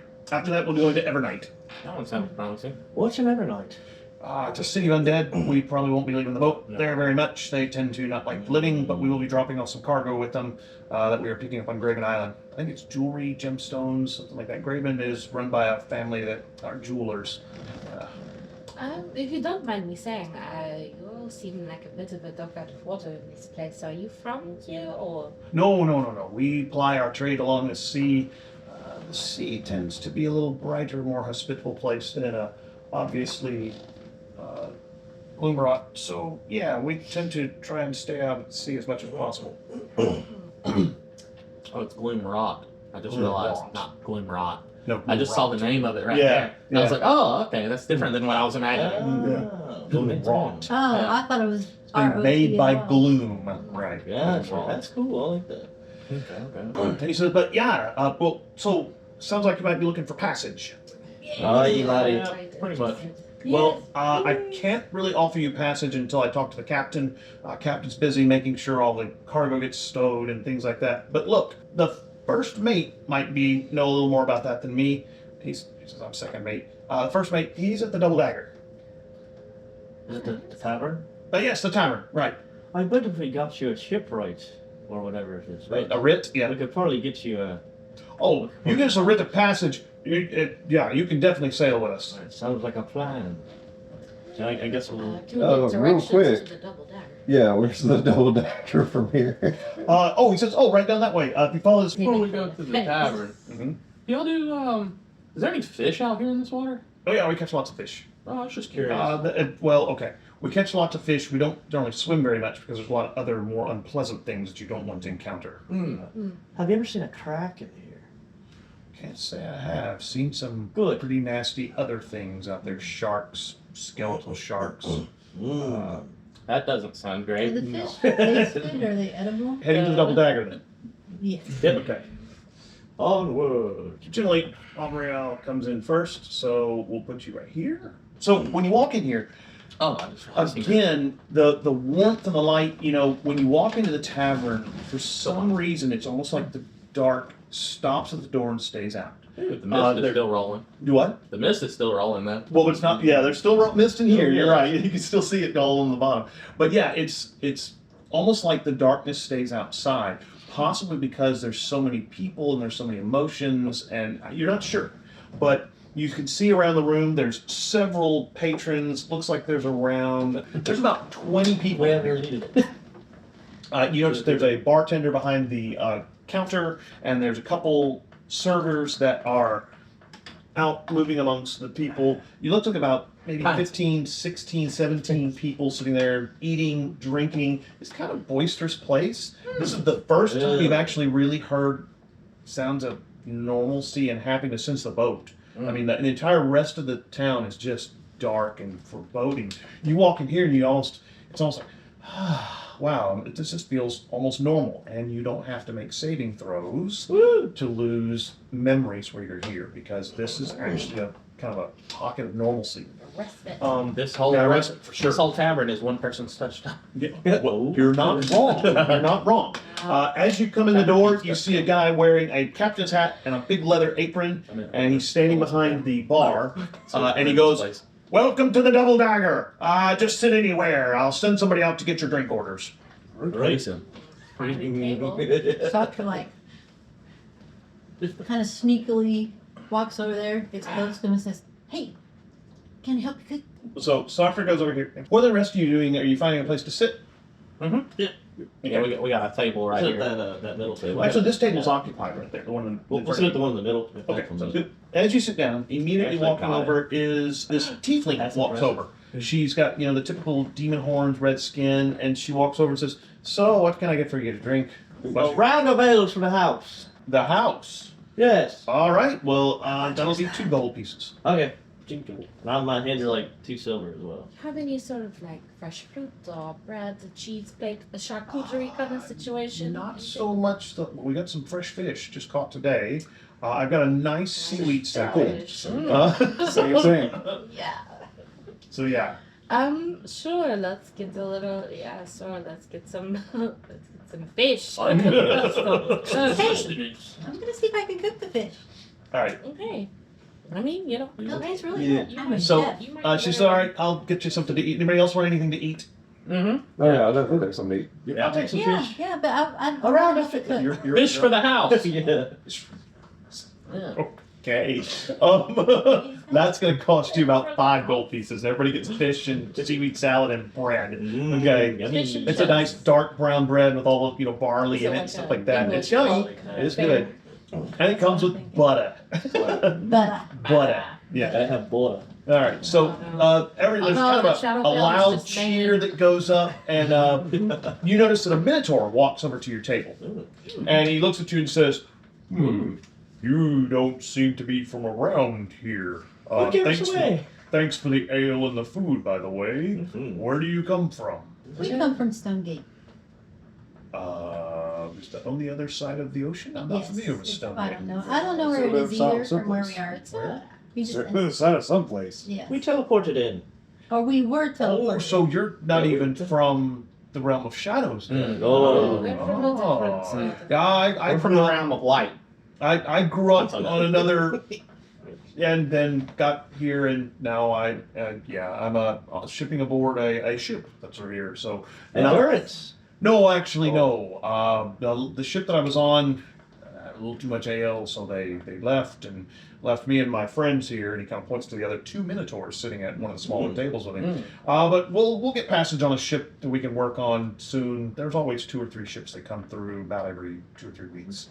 Oh, there's a ship at the docks right now. Yeah, the Endurance. Yeah, they're full. Well, for now. Yes, that's true. Unless you guys want to help us out. We're currently working on getting a writ of passage out of the port. You also notice that at one of the other tables, there's what looks like 5 people dressed in this same full plate with the spears and the shields.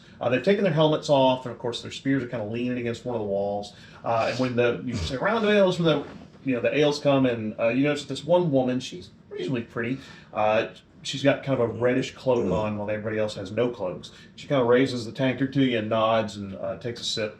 And then they go back to talking and things like that. You also notice on another table, there's what looks like a group of goblins. They're all sitting around drinking the ale. They're kind of being boisterous, but they don't seem to be causing problems. And then the last table has a group of people that gotta be kind of crazy. There's a Kinku, there's a Githyanki, a Herringon, the rabbit people, a Water Genesi, and then there's this guy with kind of these wings that kind of glows with a little bit of light. I think maybe he's an Asimar, the celestial.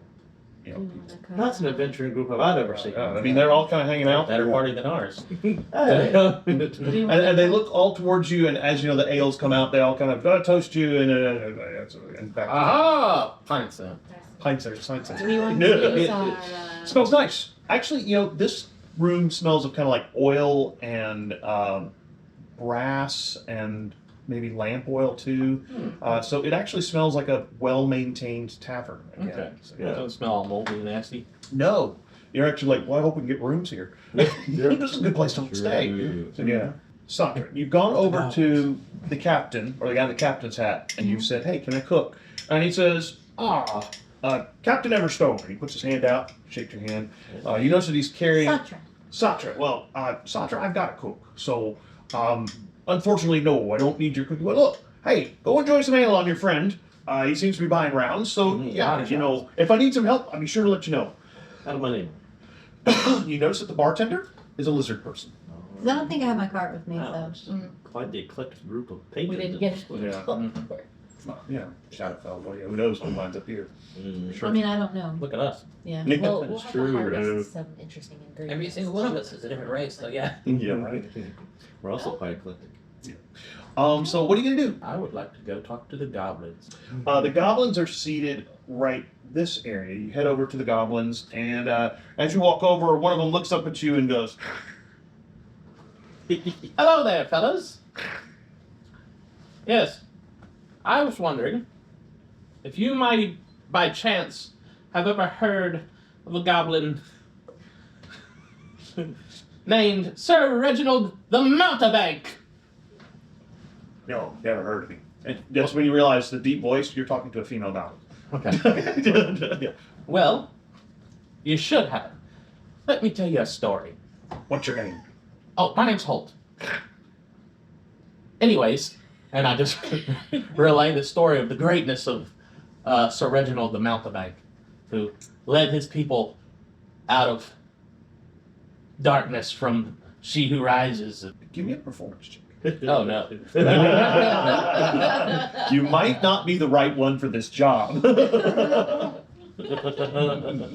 was just sitting there laughing. He's got, Like mine's like, Of course. oh, he's gonna learn. Okay. 5. You get about halfway into the story, and they they're kind of losing interest, and the one that looked at you says, yeah, go back to your cups or whatever. We're not interested. And they go back to talking. And he does that, and I go, all right, anyways, pints it, and I'll leave. And the goblin, the female goblin that seems to be kind of the leader, de facto leader, looks at you and goes, I go, and I walk off. and she immediately stands up and says, are you trying to make fun of me? No, he's not. He's He's special. I'm trying to make fun with you. Well, don't make fun of my name like that again. Okay, I'm sorry. I won't make fun of you again. And I walk And back. you notice the goblin starts reaching for her short sword. She looks like she's about to get kind of serious with it. I was trying to be respectful. I said I wouldn't. All right, Holt. All right, Holt. I'm just saying, you know. He's had a one beer too many. And she starts moving forward toward. Now the funny thing about it is, you know, you're about the same height actually. She starts stalking towards you. Says, "Say my name like that again." Don't do it. Are you asking him to say it like that? No, my name's. Let's see. So how do you want me to say it? All right. Give me a performance check. That's actually pretty good. Give me a performance check. I'll give you advantage on that too. So there you go. Good. I'll give you advantage. So I got a 12. Good enough. And so the goblin looks at you and says, "Well, all right then. Obviously, you're not trying to be disrespectful." And she puts her short sword away and goes back and just kind of stalks back to the table and hops up on the bench and goes back to kind of eyes you, give you the hairy eyeball and goes back to drinking your ale. Good thing your friend bought me an ale. But this might have gone differently. Ah. Make our way back to the table and just see me with like, I made friends. That's what it was. That's what you That call it. So kind of unrecognizable. look over at the other group of people that look kind of eclectic in this group, and maybe make my way over there. Okay. The eclectic group of people, the one with the kinku and stuff like that. Nice and more. Okay, sure. Right. All right. They're over at this table right here. Good evening, folks. I hope you're enjoying your respite of this evening and the ale. The glowing guy who's the ASMR looks at you and says, "We are, and thank you for the drinks there. It's nice to meet civilized people." And he raises his glass to you. Right there. I was wondering, any of you have cards or dice or some sort of form of entertainment? Maybe we could play a game. Oh, of course. And so about that time, the kinku reaches into his pocket and pulls out a deck of cards and says, "Yeah, we can play some cards." If you're interested, I'm just sort of sit down, spend a little time trying to make friends with them for a little bit. Give me an insight check. That's not good. Insight. pulls out a deck. Yeah, we can play cards. Fine, the Yu-Gi-Oh cards. Never mind. Magic card. Oh, that's a natural 20 for a 21. Oh, good. Oh, wow. So you sit down and start talking to them, and you find out that they are actually sailors for the Endurance. Oh, Okay. And that this is actually first mate from it. The ASMR? The ASMR is, yeah. And he's waiting for a response from the Deathless about when they can ship out cargo. They're also still loading cargoes. They've actually are transporting some silks and gemstones to a noble family. And so they've got kind of an important cargo. They're also carrying some other things from here, woolen goods, things along those lines that have been produced in the town, and so they're getting ready to take them to the city, or to the island of Graven. Yeah, the village of Graven, on the island of Graven. And after that, he's not sure exactly where the captain wants to go, but yes, they've got a couple other ports they're going to make call at. Well, we are just curious. Are you familiar with this figure? People are kind of whispering about this Raven Queen. Oh, of course. Raven Queen has a huge temple on the edge of a chasm. She's a bit of a god around here, has a following of cultists in the city. Not such nice people. Shadow Kai. You run into the Shadow Kai, yeah. Quite a few run-ins. A lot of people disappear when they run into the Shadow Kai, and the Raven Queen takes their memories. The Shadow Kai, that's what they go around doing, so it just kind of depends. There's other followers. I think she's got a cult of undead that follow her as well, which is odd since Vecna and she are not on the best of terms. But I know, very familiar with the Raven Queen. Best not to make her angry. So I know that you guys are sort of reading on a writ to get out of here. If there was something that me and my crew could do to expedite that process, is there any way you could get us in the vicinity of anywhere closer to where this Raven Queen might be? You could probably get passage on the boat, even if you don't get the writ. It'll cost you a little bit of money, but if you can facilitate them getting a writ, they are definitely will get you on board, and it's not a problem. Okay. For free. Oh, okay. Sweet. Yeah, no charge. If you can get a writ so they can leave as soon as possible, yeah, for sure. Well, Satra doesn't have any of her stuff, so she's gonna go see if she can talk to the guy in the kitchen and find out where they get their where they got their like spices and stuff. All right. Yeah, you go in there, and there is a guy who is back there chopping up meat, and he's got sausages and different things like that. There's a big hearth here with a big bubbling pot, what looks like stew. There's an oven where you can see some freshly made bread. And as you step in the door, it's say, no one's allowed in the kitchen but me and the serving girls. Well, I'm the captain and the bartender sometimes. Well, I can stand right here, but can I have some like salt and pepper and lard and butter? And He looks sugar? at you and says, are you trying to say flour? my food's not good enough? No, I'm a world-renowned cook, but all my stuff didn't come with me when we were teleported here, and Out so of the kitchen. This is not your kitchen. Unless you want to try and do persuasion. I'm gonna try and persuade. Okay, give me a I persuasion just roll. need a little bit of spicing for my personal needs. Give me a persuasion roll. It's too bad there's not a market we could go to and get all that stuff. There it is, a market. What do you mean? She is a well-renowned chef. She will requisition whatever she needs at a moment's notice. She should ever walk into any kitchen in any plane of existence. Right. Hey, You don't always sharing stuff. True. This Normally is they the share sauce. stuff. This is This wrong! guy doesn't like- Haven't y'all seen the bear? Yeah. Sorry. What am I rolling? I'm rolling Persuasion. Ooh, That's fine. but I rolled a 3. Oh, so 8. Yeah, he says, Okay. no, out now. You want stuff like that? Go to the market like the rest of us. The market. Where's the market? In the trade district? I don't know where the trade district is. Where's the trade Well, I'm district? busy right now. You'll have to ask I'll somebody just else. keep talking. He grabs the rolling pin and starts kind of walking towards you. You're kind of like, do we really want to piss off the cook? He'll spit in our food. Fine. I'll go find it myself. Just ask somebody in the tavern. So, okay. I go back out to the tavern. All right. Let's start asking people. Okay, Where where, you, is the where you can go market? first? Where's the market? Ask the goblins. No, I'm not just gonna go because they're Goblin scary. will eat you. You want to go over to there's the guards that are here. There's the minotaurs that are over at the little tables. What are the Might get minotaurs? some salt from them first. My dad's a It's all thrown. minotaur. I like minotaurs. They Alright. scare me. So you go over to the minotaurs. There's 3 of them. They're all kind of sitting there drinking, kind of talking, having a good time. And as you walk up, they kind of look at you, and one of them says, "What can I do for you, little one?"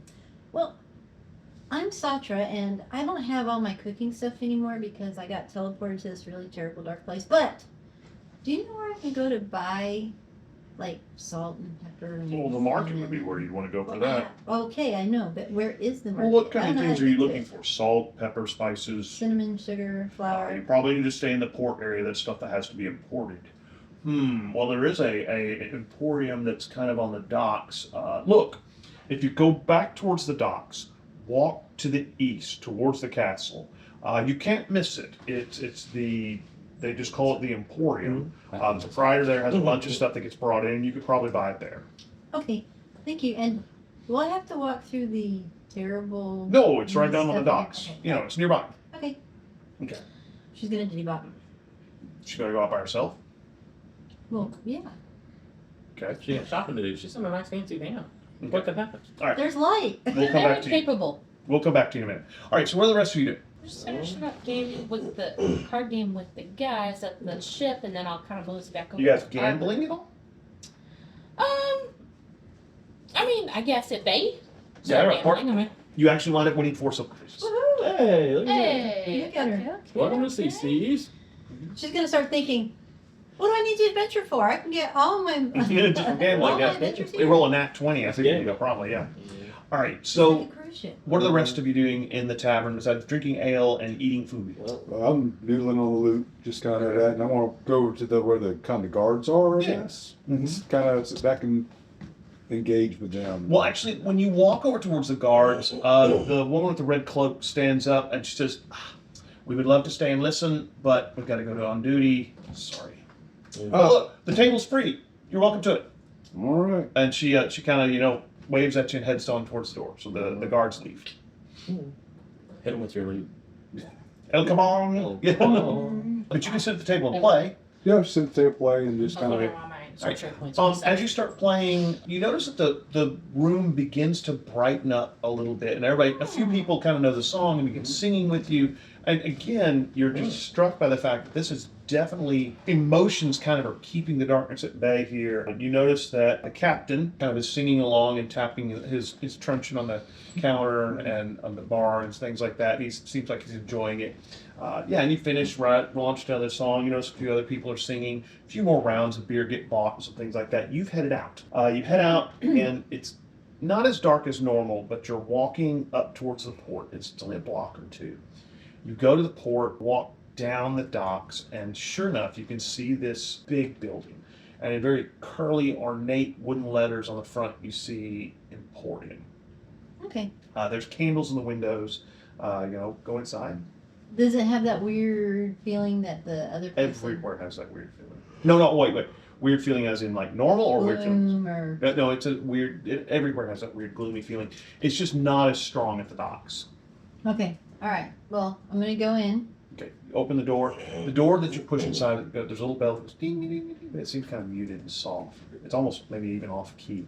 You walk in and the floor creaks. There's a kind of a low table in front of you, and maybe it's like a case, glass case with stuff inside it. And behind it is an older gentleman, just shocks of white hair. It's kind of unruly, but it's curly, clean shaven, and he's standing there in what looks like a dark brown suit, maybe tweed. As you walk in, he looks towards you kind of slowly and says, "What can I do for you?" Well, I would like to buy some spices, please. Spices? What kind of spices are you looking to get? Salt, pepper, cinnamon, sugar, flour. Okay, so you're wanting baking goods too. Would you be wanting a portable stove as well? I really want one, but no. Okay, well, let me see what we have here. So he goes into the back and he starts pulling out these little pouches of salt and pepper and cinnamon and flour. The flour one is a little bigger, the sugar one's a little larger. And he says, you just want them in bags? You want a spice case? Oh, a spice. Well, how much is a spice case? Well, it's this little wooden box, and it's got all these little drawers, some of them larger than the other, and it has a handle on top. Ooh. And so you get a little key, and you can unlock the little drawers so you can get stuff out of this and in. It's got probably like 20 little drawers. How much does it cost? Well, it's 15 gold pieces. I don't know how much Sandra I has. think you have a good bit, actually. Yeah, we get a lot of platinum too. So. The spices themselves will be 5 gold, and then the case will be another 15. So I'll let you have it for 20. That sounds good. All right, so he hands you this nice little wooden case. It's got brass fittings on it. It's actually very, very nice. He hands you the bags with different spices and things like that, and the flour and the sugar, and he says, "Well, enjoy it." And you pick it up, and it's actually well balanced. It's got a little wooden handle that's with brass on it, dark kind of wood, polished to a shine. It's very nice, actually. Okay. So, minor illusion. Could I do an illusion after I leave, walk out? Could I do an illusion on this box so it doesn't look quite as Put it in nice? the backpack. I mean, remember, you've got a bag of holding. Oh, that's true. So just put it in Okay. a bag of holding and do that. All right. That's fine. You slip it into your bag of holding, and you're good to go. Now, are you heading back towards the tavern? All right. The rest of you are drinking, enjoying yourselves, kind of talking to the different patrons around there. You find Actually, out, walking quickly too. you actually notice the goblins are actually on they're actually shipping out on a boat tomorrow called the Bramble Sea. Okay, you're not sure you want to ship out with a bunch of goblins, and you didn't see their boat down on dock, so you're not exactly sure where their boat is for all that matter. So, as you're sitting there waiting, Santra, you're walking, and you notice that there seems to be a group of 5 guardsmen ahead of you heading towards the tavern, the Double Dagger. They step into the tavern and walk in, and you notice that the 4 or 5 guardswomen that were there before have stepped back into the room. Now remember, they had told you, Elias, that they had to go on duty, so you're kind of like, this is weird. They come back inside, they look around, you immediately lock eyes with your group. And you sitting over there, and one of the woman with the red cloak walks over to you and says, "Oh, you're back, Sergeant Cheryl. Alrail Arcath, the defender and champion of Stonegate. Need you to come with us. Oh, what's this about? The Deathless wants to speak to you." Oh, Well, what did we do to deserve such a great honor? You'd have to ask him about that. All right. He heard that adventurers of certain ability were in town, and he wanted to speak with you about something. I'm not sure what. All right. That's one Well, way to expedite okay. our we'll come with you. process. We were actually wanting to talk with him, so that's what sounds great. Let's work so well for all of us then. And she says, well, follow me. And so she takes point.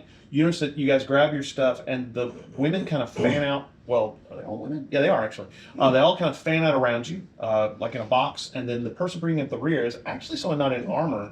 You notice it's a woman wearing, looks like chainmail and a holy symbol or something like that. You feeling maybe a What's the priest holy- or something. What's the holy system?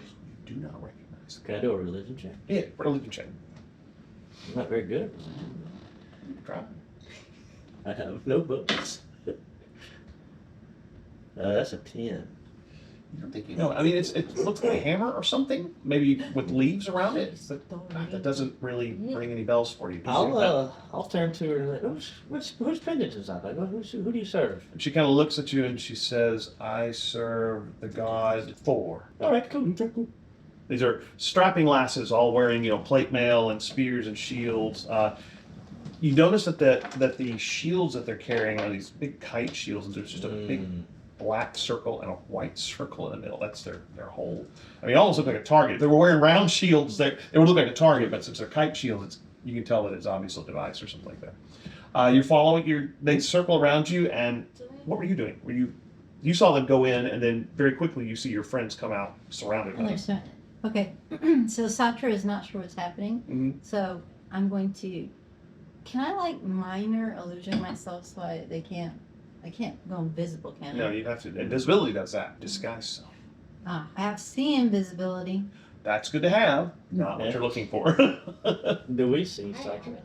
Give me a perception check. She's not hiding. Yeah. Can I just use my passive? Yeah, passive, bunch of passive. What is- 21. Okay, you see her, What yes. is true seeing? You let you see things that are hidden or, Visible. for illusions and stuff like that. Okay. Oh, hey, Sancho, we're going to see the Deathless One. These Yeah, he calls out to you. these fair and kind lasses are escorting us down. Oh, hi. You have joined the group? Yeah, Satra's gonna like sneak around and follow Give me them. an insight I'm check. the only one Give who me an gets to insight sneak check. around Sorry. here. An insight check. Yeah, I give me an sneak insight off. check. Ugh, man, I can't roll for. I got a 7. Oh, okay. So That looked like a 1 for a second. I was like, Oh. oh, Lord. Which bonus? 4. Okay, so So- you get 11. You Okay. get the distinct feeling that there is not an aura of menace. They Okay. they don't seem to be like have arrested your friends. They just seem like they're escorting your friends. Okay, and knowing this city, that's probably not a bad thing. So Satra's gonna speed up because she's short to Don't you catch up. So you begin walking along the docks, and again, you get to this place called the Long Bridge, which is a bridge that goes across the river. You also notice that basically the inner city has a wall around it. Cross the bridge through what we call the Castle Ward, which is where a lot of the nobles live, and then up towards the Deathless' Citadel, or Castle Deathless as they call it.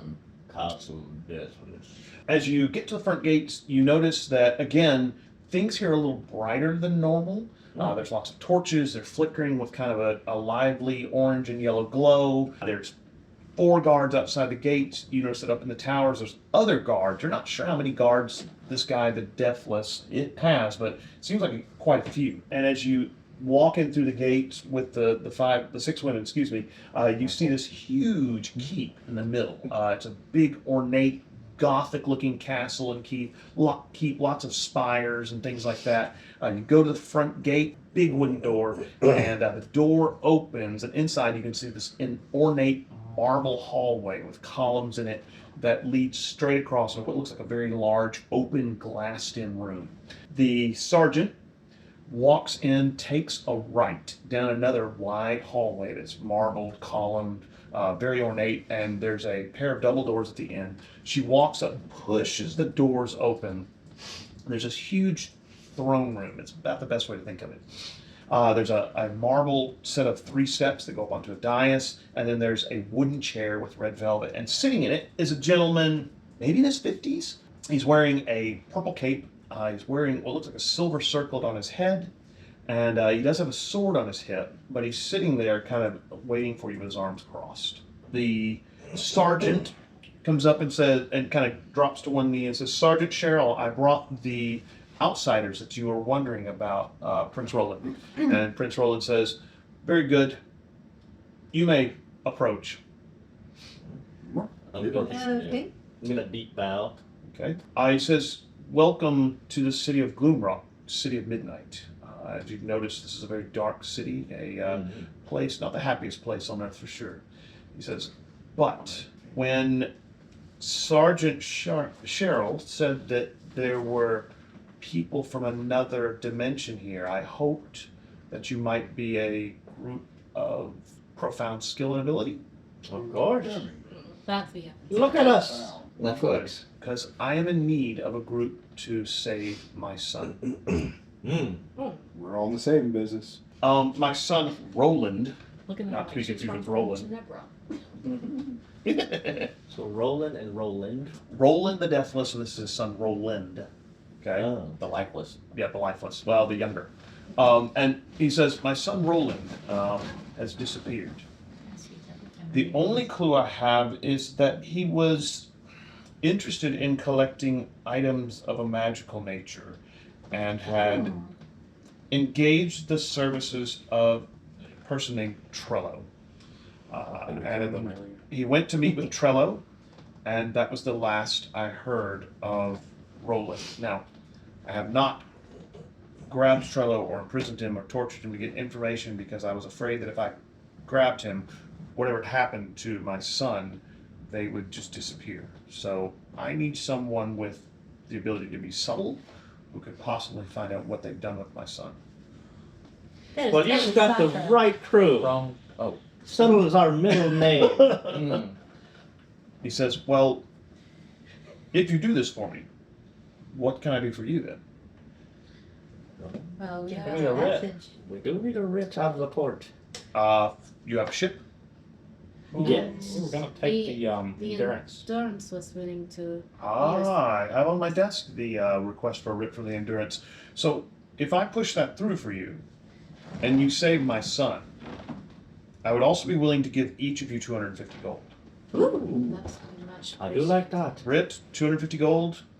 Yes. We have a deal? Sure. Evidently, I'll reach out my hand. Okay, he shakes your hand. And he says, good. Trello owns a magic shop in the Like this. Castle Ward Oh. nearby. So he says, if you go down this little black box right there, that's Trello's shop. Okay? All right. Well, sounds like he's nice and to us. Do you have a place to stay? We were staying potentially at the Double Dagger unless you've got a place in mind that's more Well, better. since you're working for me, I will have rooms prepared for you so you will at least have somewhere to come back to. And that way you can keep me informed as to how much progress we've made on finding my son. Sounds great. All right. All right. Well, then let me get you settled in, and then I would like you to, as quickly as possible, see what you can find out. I will have rooms made up for you, and you notice he claps his hands, and this elderly gentleman wearing black clothes and a black cape comes in, and he says, prepare rooms for my friends here. They are going to be in my service for a certain amount of time. And so the man bows, never says a word, and then heads out through the two double doors. And so Roland the Deathless looks at you and says, well, your rooms will be prepared. Is there anything else you need before you set out looking for my son? What Description? details is Yeah. Trello and your son? Yeah. Well, if you look at me, think dark hair. He also has blue eyes, softer features like his mother's, tends to wear black. Oh, and a silver chain with a blue stone. So say he's off on an adventure, doesn't want to come back. Is there something we can give to him that would say that your father is ready for you to get back home? My son is not so much an adventurer. Okay. A collector of obviously magical items, but not so much an adventurer. He knows the dangers of the city and that also the plane of shadow presents.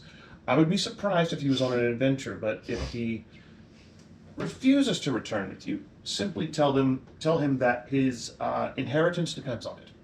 Mm. I would be surprised if he is not coming home because he wants to. That's just good to know. Right. You've got this Trello? Trello, yes, the magic dealer. Is he pretty upstanding citizen? as much as any of the citizens in Gloomrot are. There are upstanding citizens here who simply want to live and be left alone. And then there are always, of course, the darker elements that prey upon those. Trello might be one of those Could be. latter. I am not very familiar with Trello. My son was. All right. I'll go before now. Don't worry, we'll find them. Good. Thank you. Bring them back. So, where are you Yeah, at? my word as a paladin. So I could go You're like I physically could there. go in and talk to this fellow. Oh, Pretend like Yeah, curious, Remember you know, back about we were- magical. we were back when those things- pose as like a would-be student or something. Or Well, you like, do that. I could I like collecting unusual I could things. sleuth around and sneak in the shadows. And, While I'm doing that, or instead of me. while you're distracted. Yeah. I'll sneak around. All right. So, you head to Trello's shop. What are the rest of you doing? I mean, I suppose probably Yeah. not split up. Yeah, good throw. I don't have anything better to do. Yeah. So I guess I'm going to Trello's shop.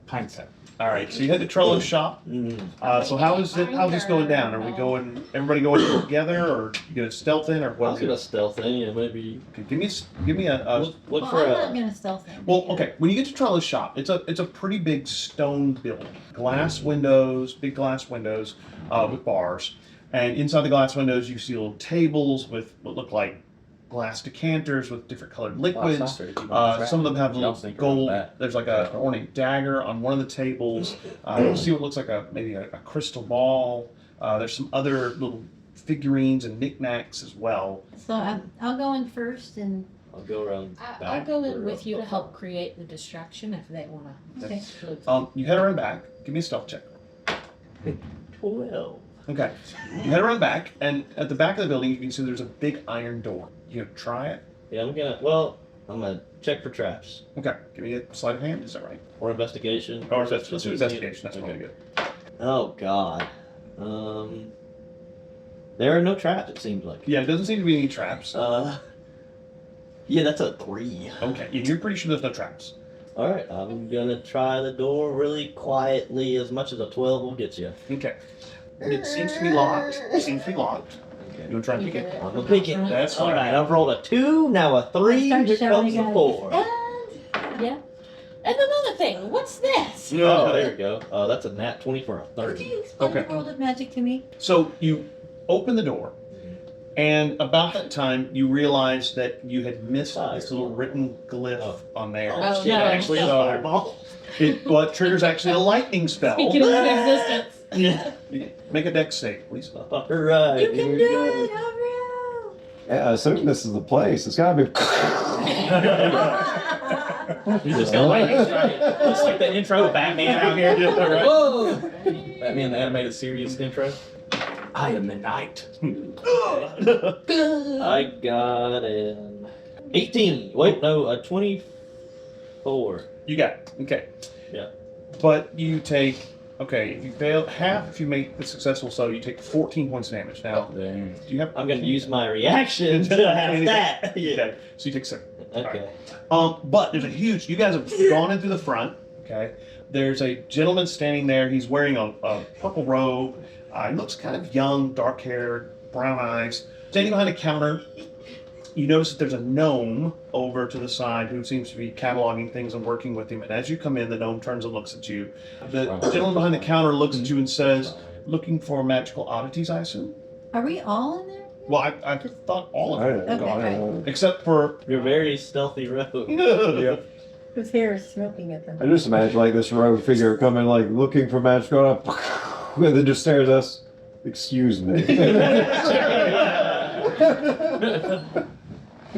Well, actually, that's pretty close to what happens. You're looking for magic items, you hear from the back of the building, and his head jerks around, and he heads through this curtain I am doorway. going to message Opera and be like, incoming, they heard that. Also, They heard that. Also, as soon as the dude runs to the back, Mhm. I am going to like Pine set. go stand behind something and then turn into a mouse Okay. and then try to. There's lots of things you can stand behind. You're not very tall anyway. There's tables, there's cabinets, different things like look like suits of armor, and you step behind one of the suits of armor, and mouse. Okay. And then I try to go to Okay. the back room. What are you gonna do?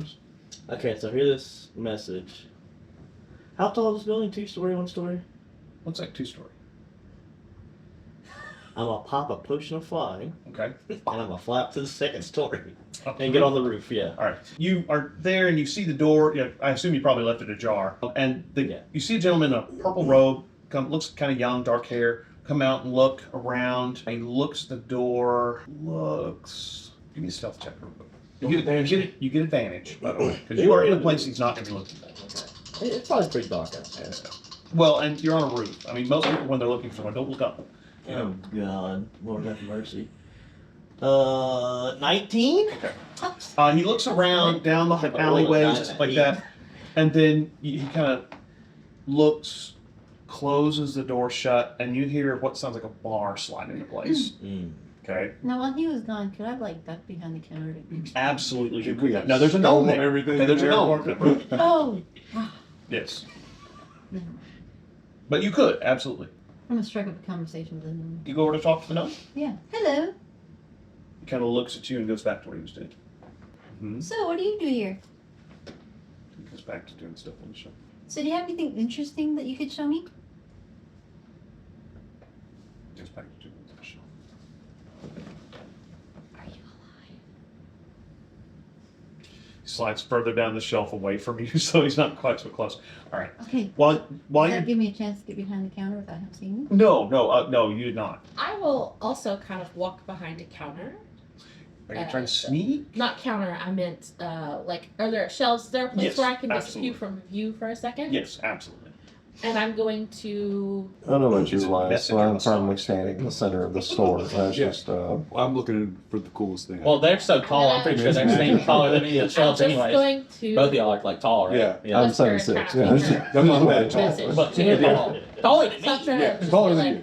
Especially now that I'm around.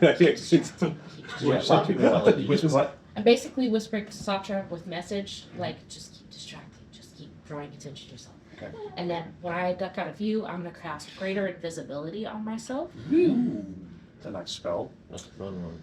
Yes. And then once I am indivisible, invisible. So, I I'm guess going to it's just. She cannot be cut. Back to back.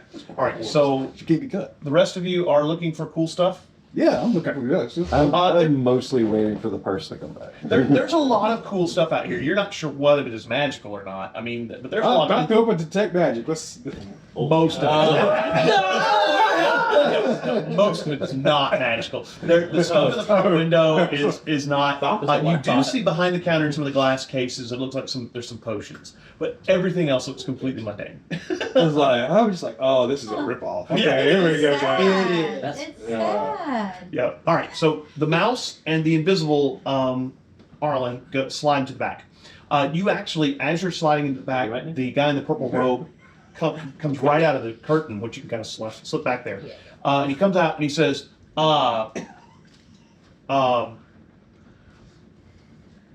weren't there more of you here? No, there wasn't. Just me and where'd you guys come from? So were you looking for anything in particular? He looks a little rattled, you know. Yeah, you got any magic stuff? Got a few magical things. What particular things are you looking for? Just whatever's cool.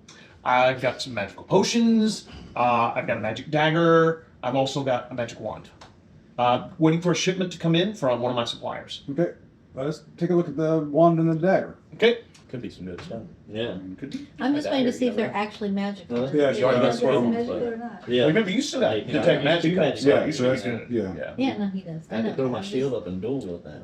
Like, I'm just wondering if he's gonna pick something up that's That's clearly okay. not magical. Yeah, try to but sell I think it, it's yeah. magical. Well, no, actually, he turns towards the gnome, whispers something to him, and you see that the gnome goes into the back room. And what you guys see is the gnome comes in the back room. He goes over to what looks like a locked safe, and he does some stuff with the dial, and then Can I watch to see what the combination via is? perception check. It's a little tricky, and he's going fast.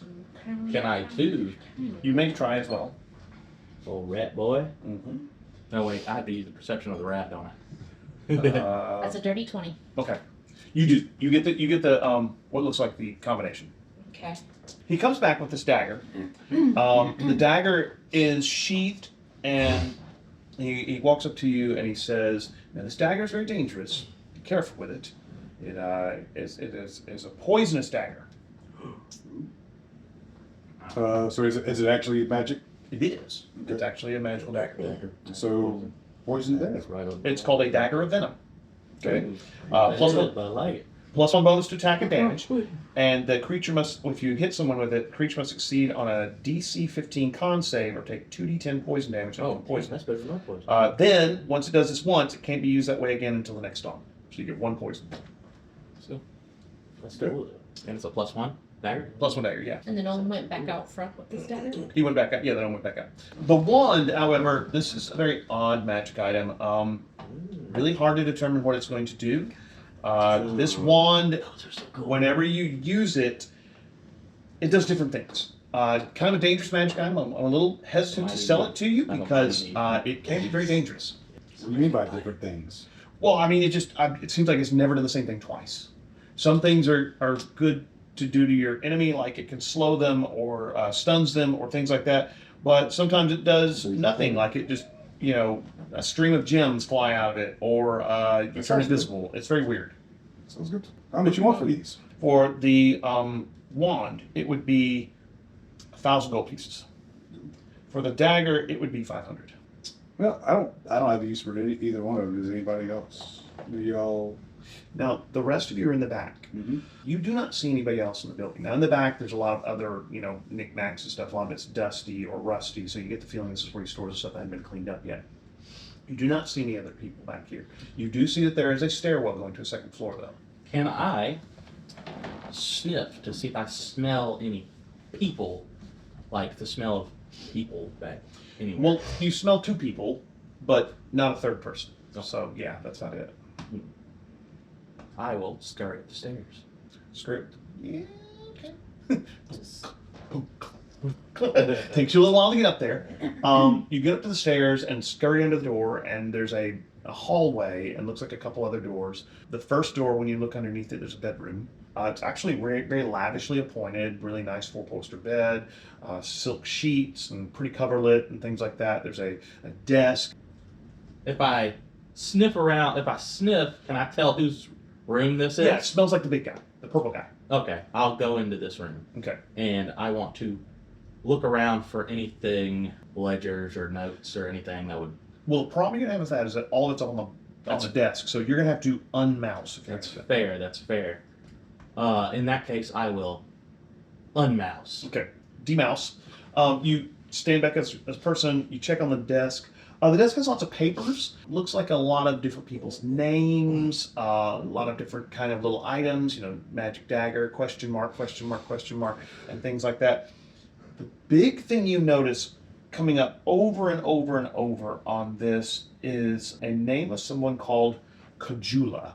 Cojula. Kojula. Kojula says that they have a magic wand that they want to sell, and then you also hear Kojula is looking for a young male, hopefully not too old, and so it's weird because the ledgers are like Kojula's giving magic items for him providing people.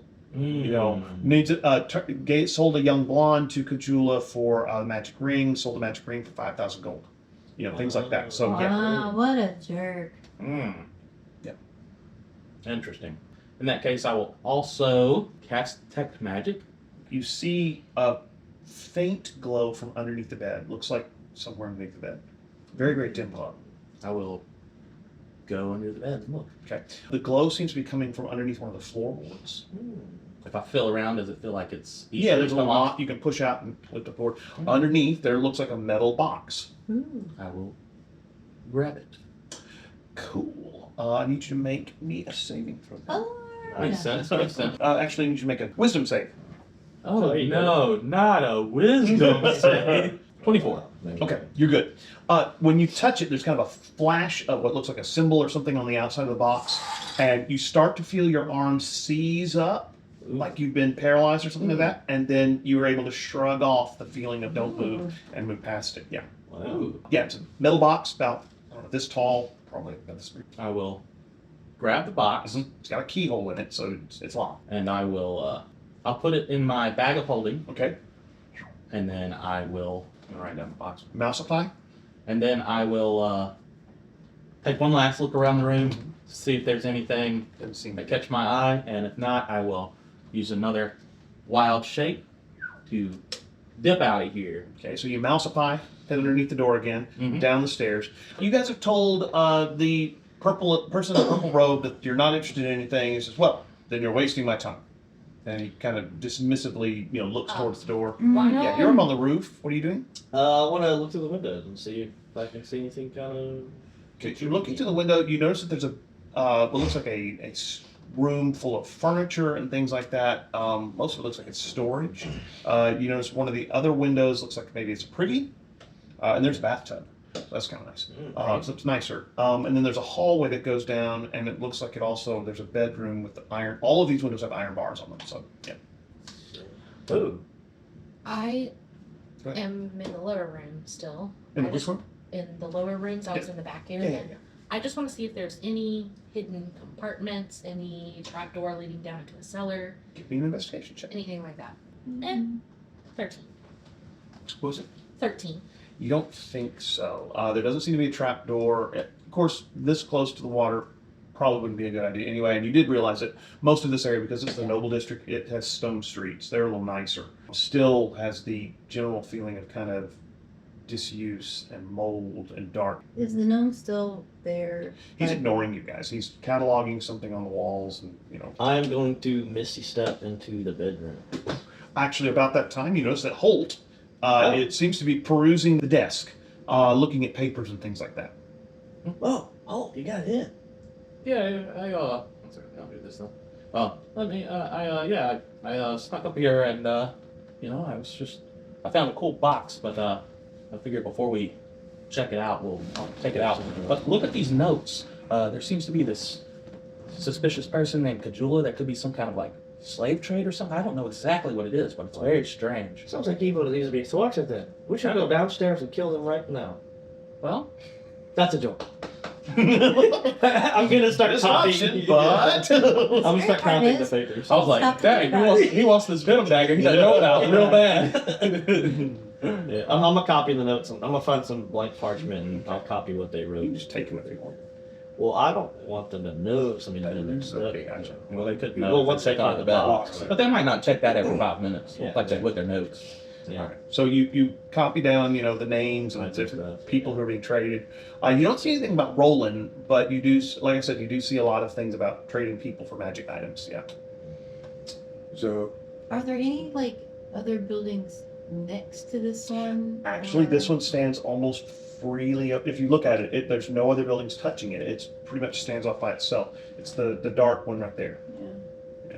I would like to search for secret doors, anything like that. Give me a perception check. What were you gonna do? I was going. I was talking. I was going to try to do the whole. Oh, but one other thing, yeah, give one other thing. Give me a deception. Oh, performance check. Okay. Performance check. Hey! Want to know Val's performance? Ooh. But I want to look at that. Kind of updating that. Yeah, exactly. 19. Oh, yeah. Okay. He turns back and says, "Yes. Was there something else you needed?" yeah, any information about Roland? Roland, Give me an insight check. 20. Okay. When you say that, he visibly stiffens, and he says, "No, Roland. I don't. Roland. I think you might. No, Roland's here. I don't know anybody about that name." See that big guy right there behind me? And I point to Jethro? Jethro. And I said, he was not going to be too happy if you keep lying to us. I don't know a Roland. I'm not sure. Intimidation check. Give advantage. Jethro's helping. We come down the stairs. Is this an 18. ability roll? Hmm? This is an ability roll?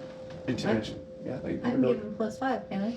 Wait, how do you Isn't do that one of my things? Oh, that is it. Flash of insight. Yes, yeah, you flash can. of insight. All right, so Add 18 5 to plus that. 5, 23. Mm-hmm.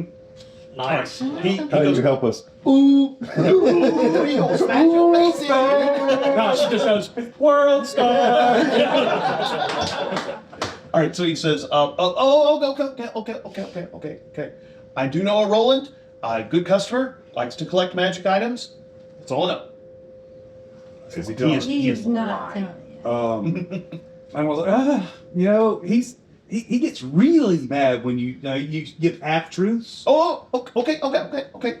Look, all right.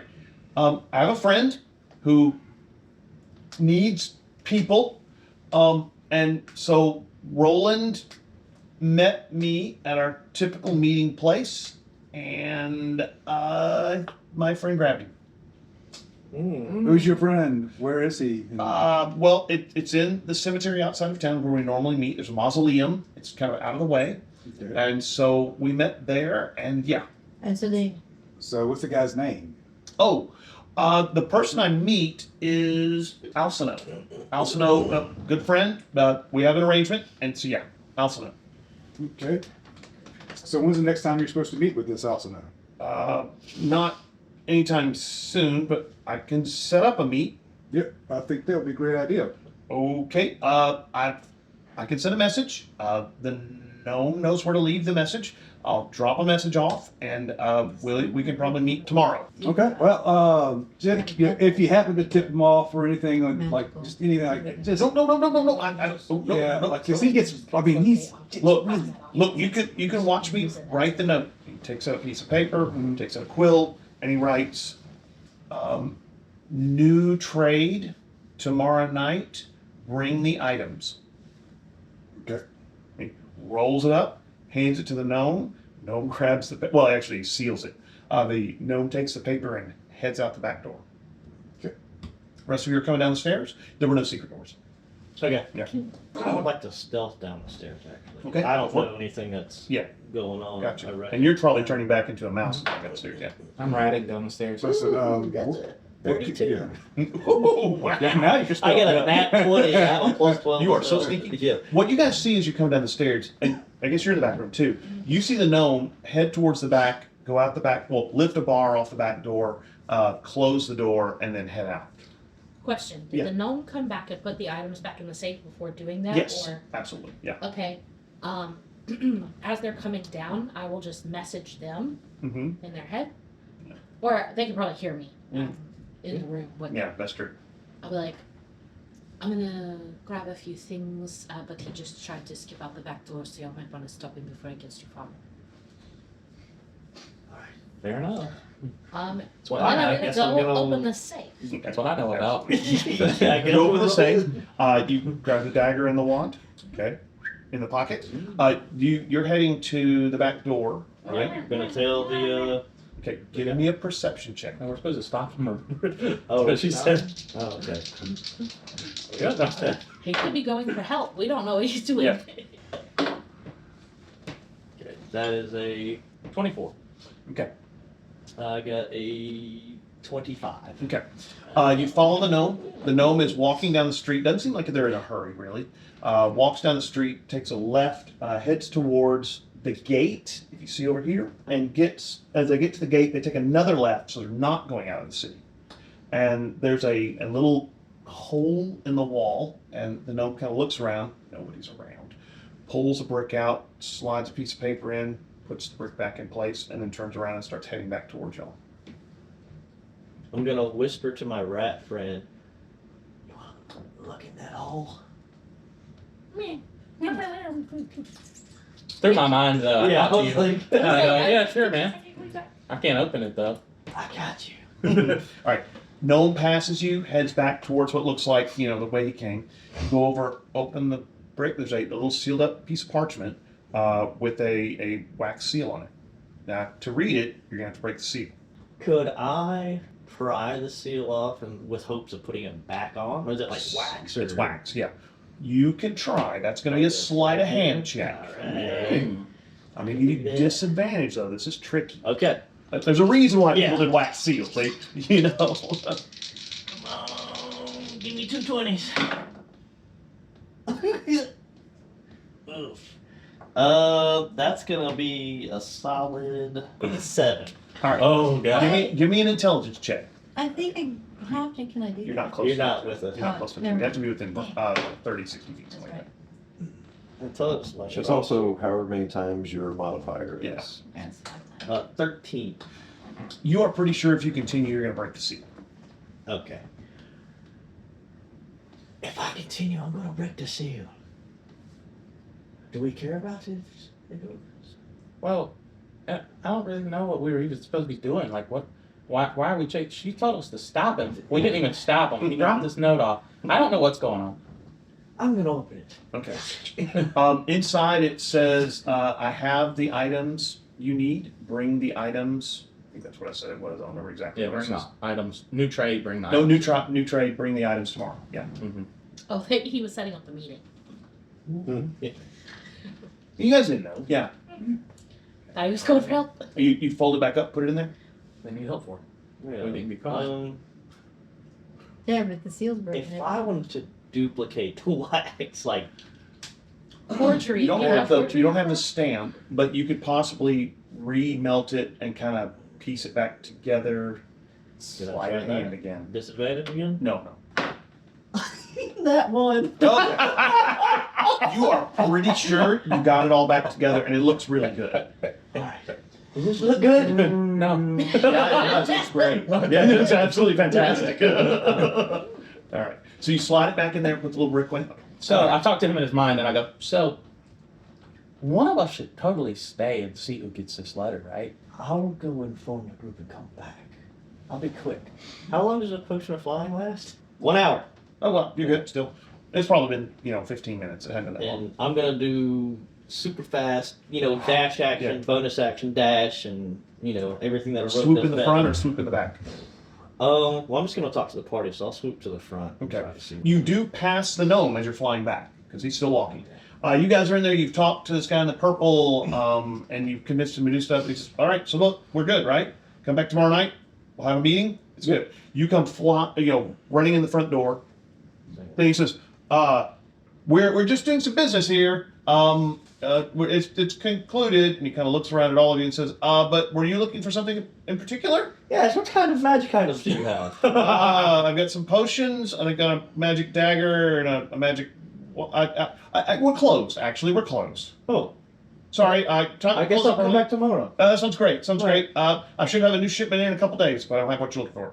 Fantastic. Well, I'll see you later. And I'm flying right outside the door waiting for everybody else. So okay. What are the rest going? We'll see you I'm tomorrow. gonna assume that while they went after the gnome, that I tried to sneak out either a window or something like that. The rest of you leave out the front, kind of regroup in front of the building. All right, I've bust this case wide open. There's me and Holt. Holt's in a secret location right now. They're getting a meet tonight together. I've opened up the letter, put it back. Lord. But they're meeting with some kind of arms dealer, magic Oh, so dealer. he wasn't They're praying for trading- help. He was. We all set up a meeting. That's what that So, said. yeah, I so thought he was no going one- for help, so I sent them to go. So I talked with the guy because that's what I do. I talk, and I cast spells. And so yeah, he traded the kid for magic stuff. Right. And so I said, well, we'll set up another thing. So that was the thing. So we set up something for tomorrow. So Holt's watching that. So let's go to Holt or somewhere and maybe follow the guy who gets the. Well, and have no fear. I did a jam-up job putting that seal back on. there. Should I some trust of you. My us best work. keep an eye on this place in case they decide to do something Yeah. shady or get out of the Probably I have because something I can do, but I know y'all did stuff in the back, but y'all didn't do anything crazy like steal from them or things like that. Oh, Did you? as a paladin, I don't steal. Lightning I mean, strike. that doesn't seem like I've never run. I know. I'm just As a paladin, But as a rogue, I've never stolen from any good people. At this point, I will You didn't pull steal. out the one dagger and be like, "Is it stealing? Is that just leave it out in the open?" Unless, Yeah, she pulled out the dagger and wand that you were looking at. Yeah. But Oh. just hold those items and be like, Hey, what is? It's those things. I would like that dagger, and since they're evil denizens, it's good to take it. As from we're them. talking right in River front to of the store. dagger. I think it's my He's just floating up out there. this one, so I just The wand is, and probably most of you figured this out, it's a wand of wonder. Yeah, I Wands love of those. wonders are just nuts. They're so silly. So do you think maybe we should just hide nearby around here? Yeah, I think we should have. We And should then, we can invis ourselves and watch repeatedly. and follow whoever comes and gets the note. and follow them back and see where they go, and then we could kind of go that way and not have to worry about the other guys trying to. Yeah, I definitely think that we probably shouldn't discuss this outside the front door of the building. Yeah. So that's, So heading back to where Holt was, Mm-hmm. And I'll lead everybody there. Very steeply. Yeah. walking back to. Yeah, Who is staying here to watch them? I We can't. want you're gonna watch the shop or what? Yeah, because I don't want to leave these guys here to possibly wander off and do whatever. You know. I don't trust do them. that. Somebody should. You gonna who's gonna stay and watch? I can stay. Okay. I mean, I don't mind staying. Okay. You're gonna just kind of lean across the street because Well, I know you're really sneaky. Before everybody Yeah. goes, is the plan to stick with their thing for the meetup, or is the plan to just go ahead and jump whoever comes for the letter and? I'm gonna jump the shit out of them. Yeah. Because if I if think we're that's plan just A. doing Plan that, B is Then we need we everybody. don't. Then we don't really need to watch these No, guys yeah. if we're Okay. just gonna follow Okay. that. Okay. Yeah. Oh, okay. As I make my way across the street and then just kind of lean up against it. Waiting. plan C. Yeah. Oh, change? Yeah, change of plans. Oh, I okay. think instead we're just going to jump that guy who comes through the letter. All right. All So, evil needs a good thrashing. Doesn't it sound like a woman's name? all right. So you head towards where Holt is. Holt, you're sitting there watching the stone. Nothing happens. The rest of you kind of find places to take up, points that are hidden and behind things. Hour goes by. Nobody moves the rock or the brick. 2 hours go by. Nobody moves the brick. 3 hours go by. You're not really sure when they come and pick up, the message. It may be every day or so, but you're not sure. 4 hours goes by. You guys get really bored. Still nobody there. I pop out of the platform because it only lasts for 5 hours. Right. Well, 5 hours, and still nobody's come and picked up the note. I'm gonna keep waiting. You want to take a rest? Somebody and go take check turns make or sure something? they're still there. Can we- Yeah. Yeah. I'll go back to the shop and see if they're still there. That's for all sure. No, see if the Oh, note's you still meant the there. node was still Yeah, there. because the note's. Check it. Yeah, check see if the note's still there. Oh, I'm Check all the gonna. time, right? Yes. Yeah, the note's gone, right? Let's go. Okay. Son of a bitch. So we have to go back. So let's go back and check. Wait, you never saw anybody? No, neither. None of you did. No. Oh. And the brick didn't move. So if somebody moved it was invisible, moved the brick, you would have seen that. Yeah. But no. Would anybody like to, of the tracking variety, be able to maybe see if there's footprints? Survival check. Damn. Sure, I'll survival the check to see if there's any. Give me a check. 24. You are positive the only footprints by this brick are yours and the gnomes. Maybe if it's a wall, maybe there's bricks on the other side and they could have pulled one out Maybe like from the opposite end. another dimension. I'm gonna go around the other side of the wall and It's see like if a I big can- wall, Another right? dimensional portal. No, actually, the wall's very narrow. It's like about a foot thick. It's a city wall, but it's more decorative than anything. It came from the other side. They got them from the other side. There is a loose brick on the other side, and that must be what they did. Yeah. Are there any footprints?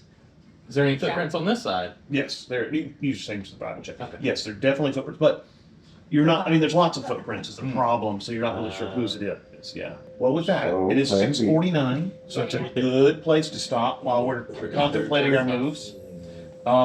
So yeah, no levels yet. Hey, thanks for tuning in for the Saga of Stonegate.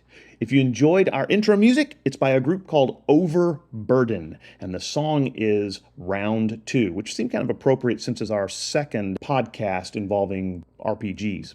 If you enjoyed our podcast and would like to support us, head on over to Patreon and look for Mike the GM. We have several different tiers of support, and one of them actually gives you access to our battle maps, and the highest level tier gives you the battle maps and my Game Master notes. So check us out.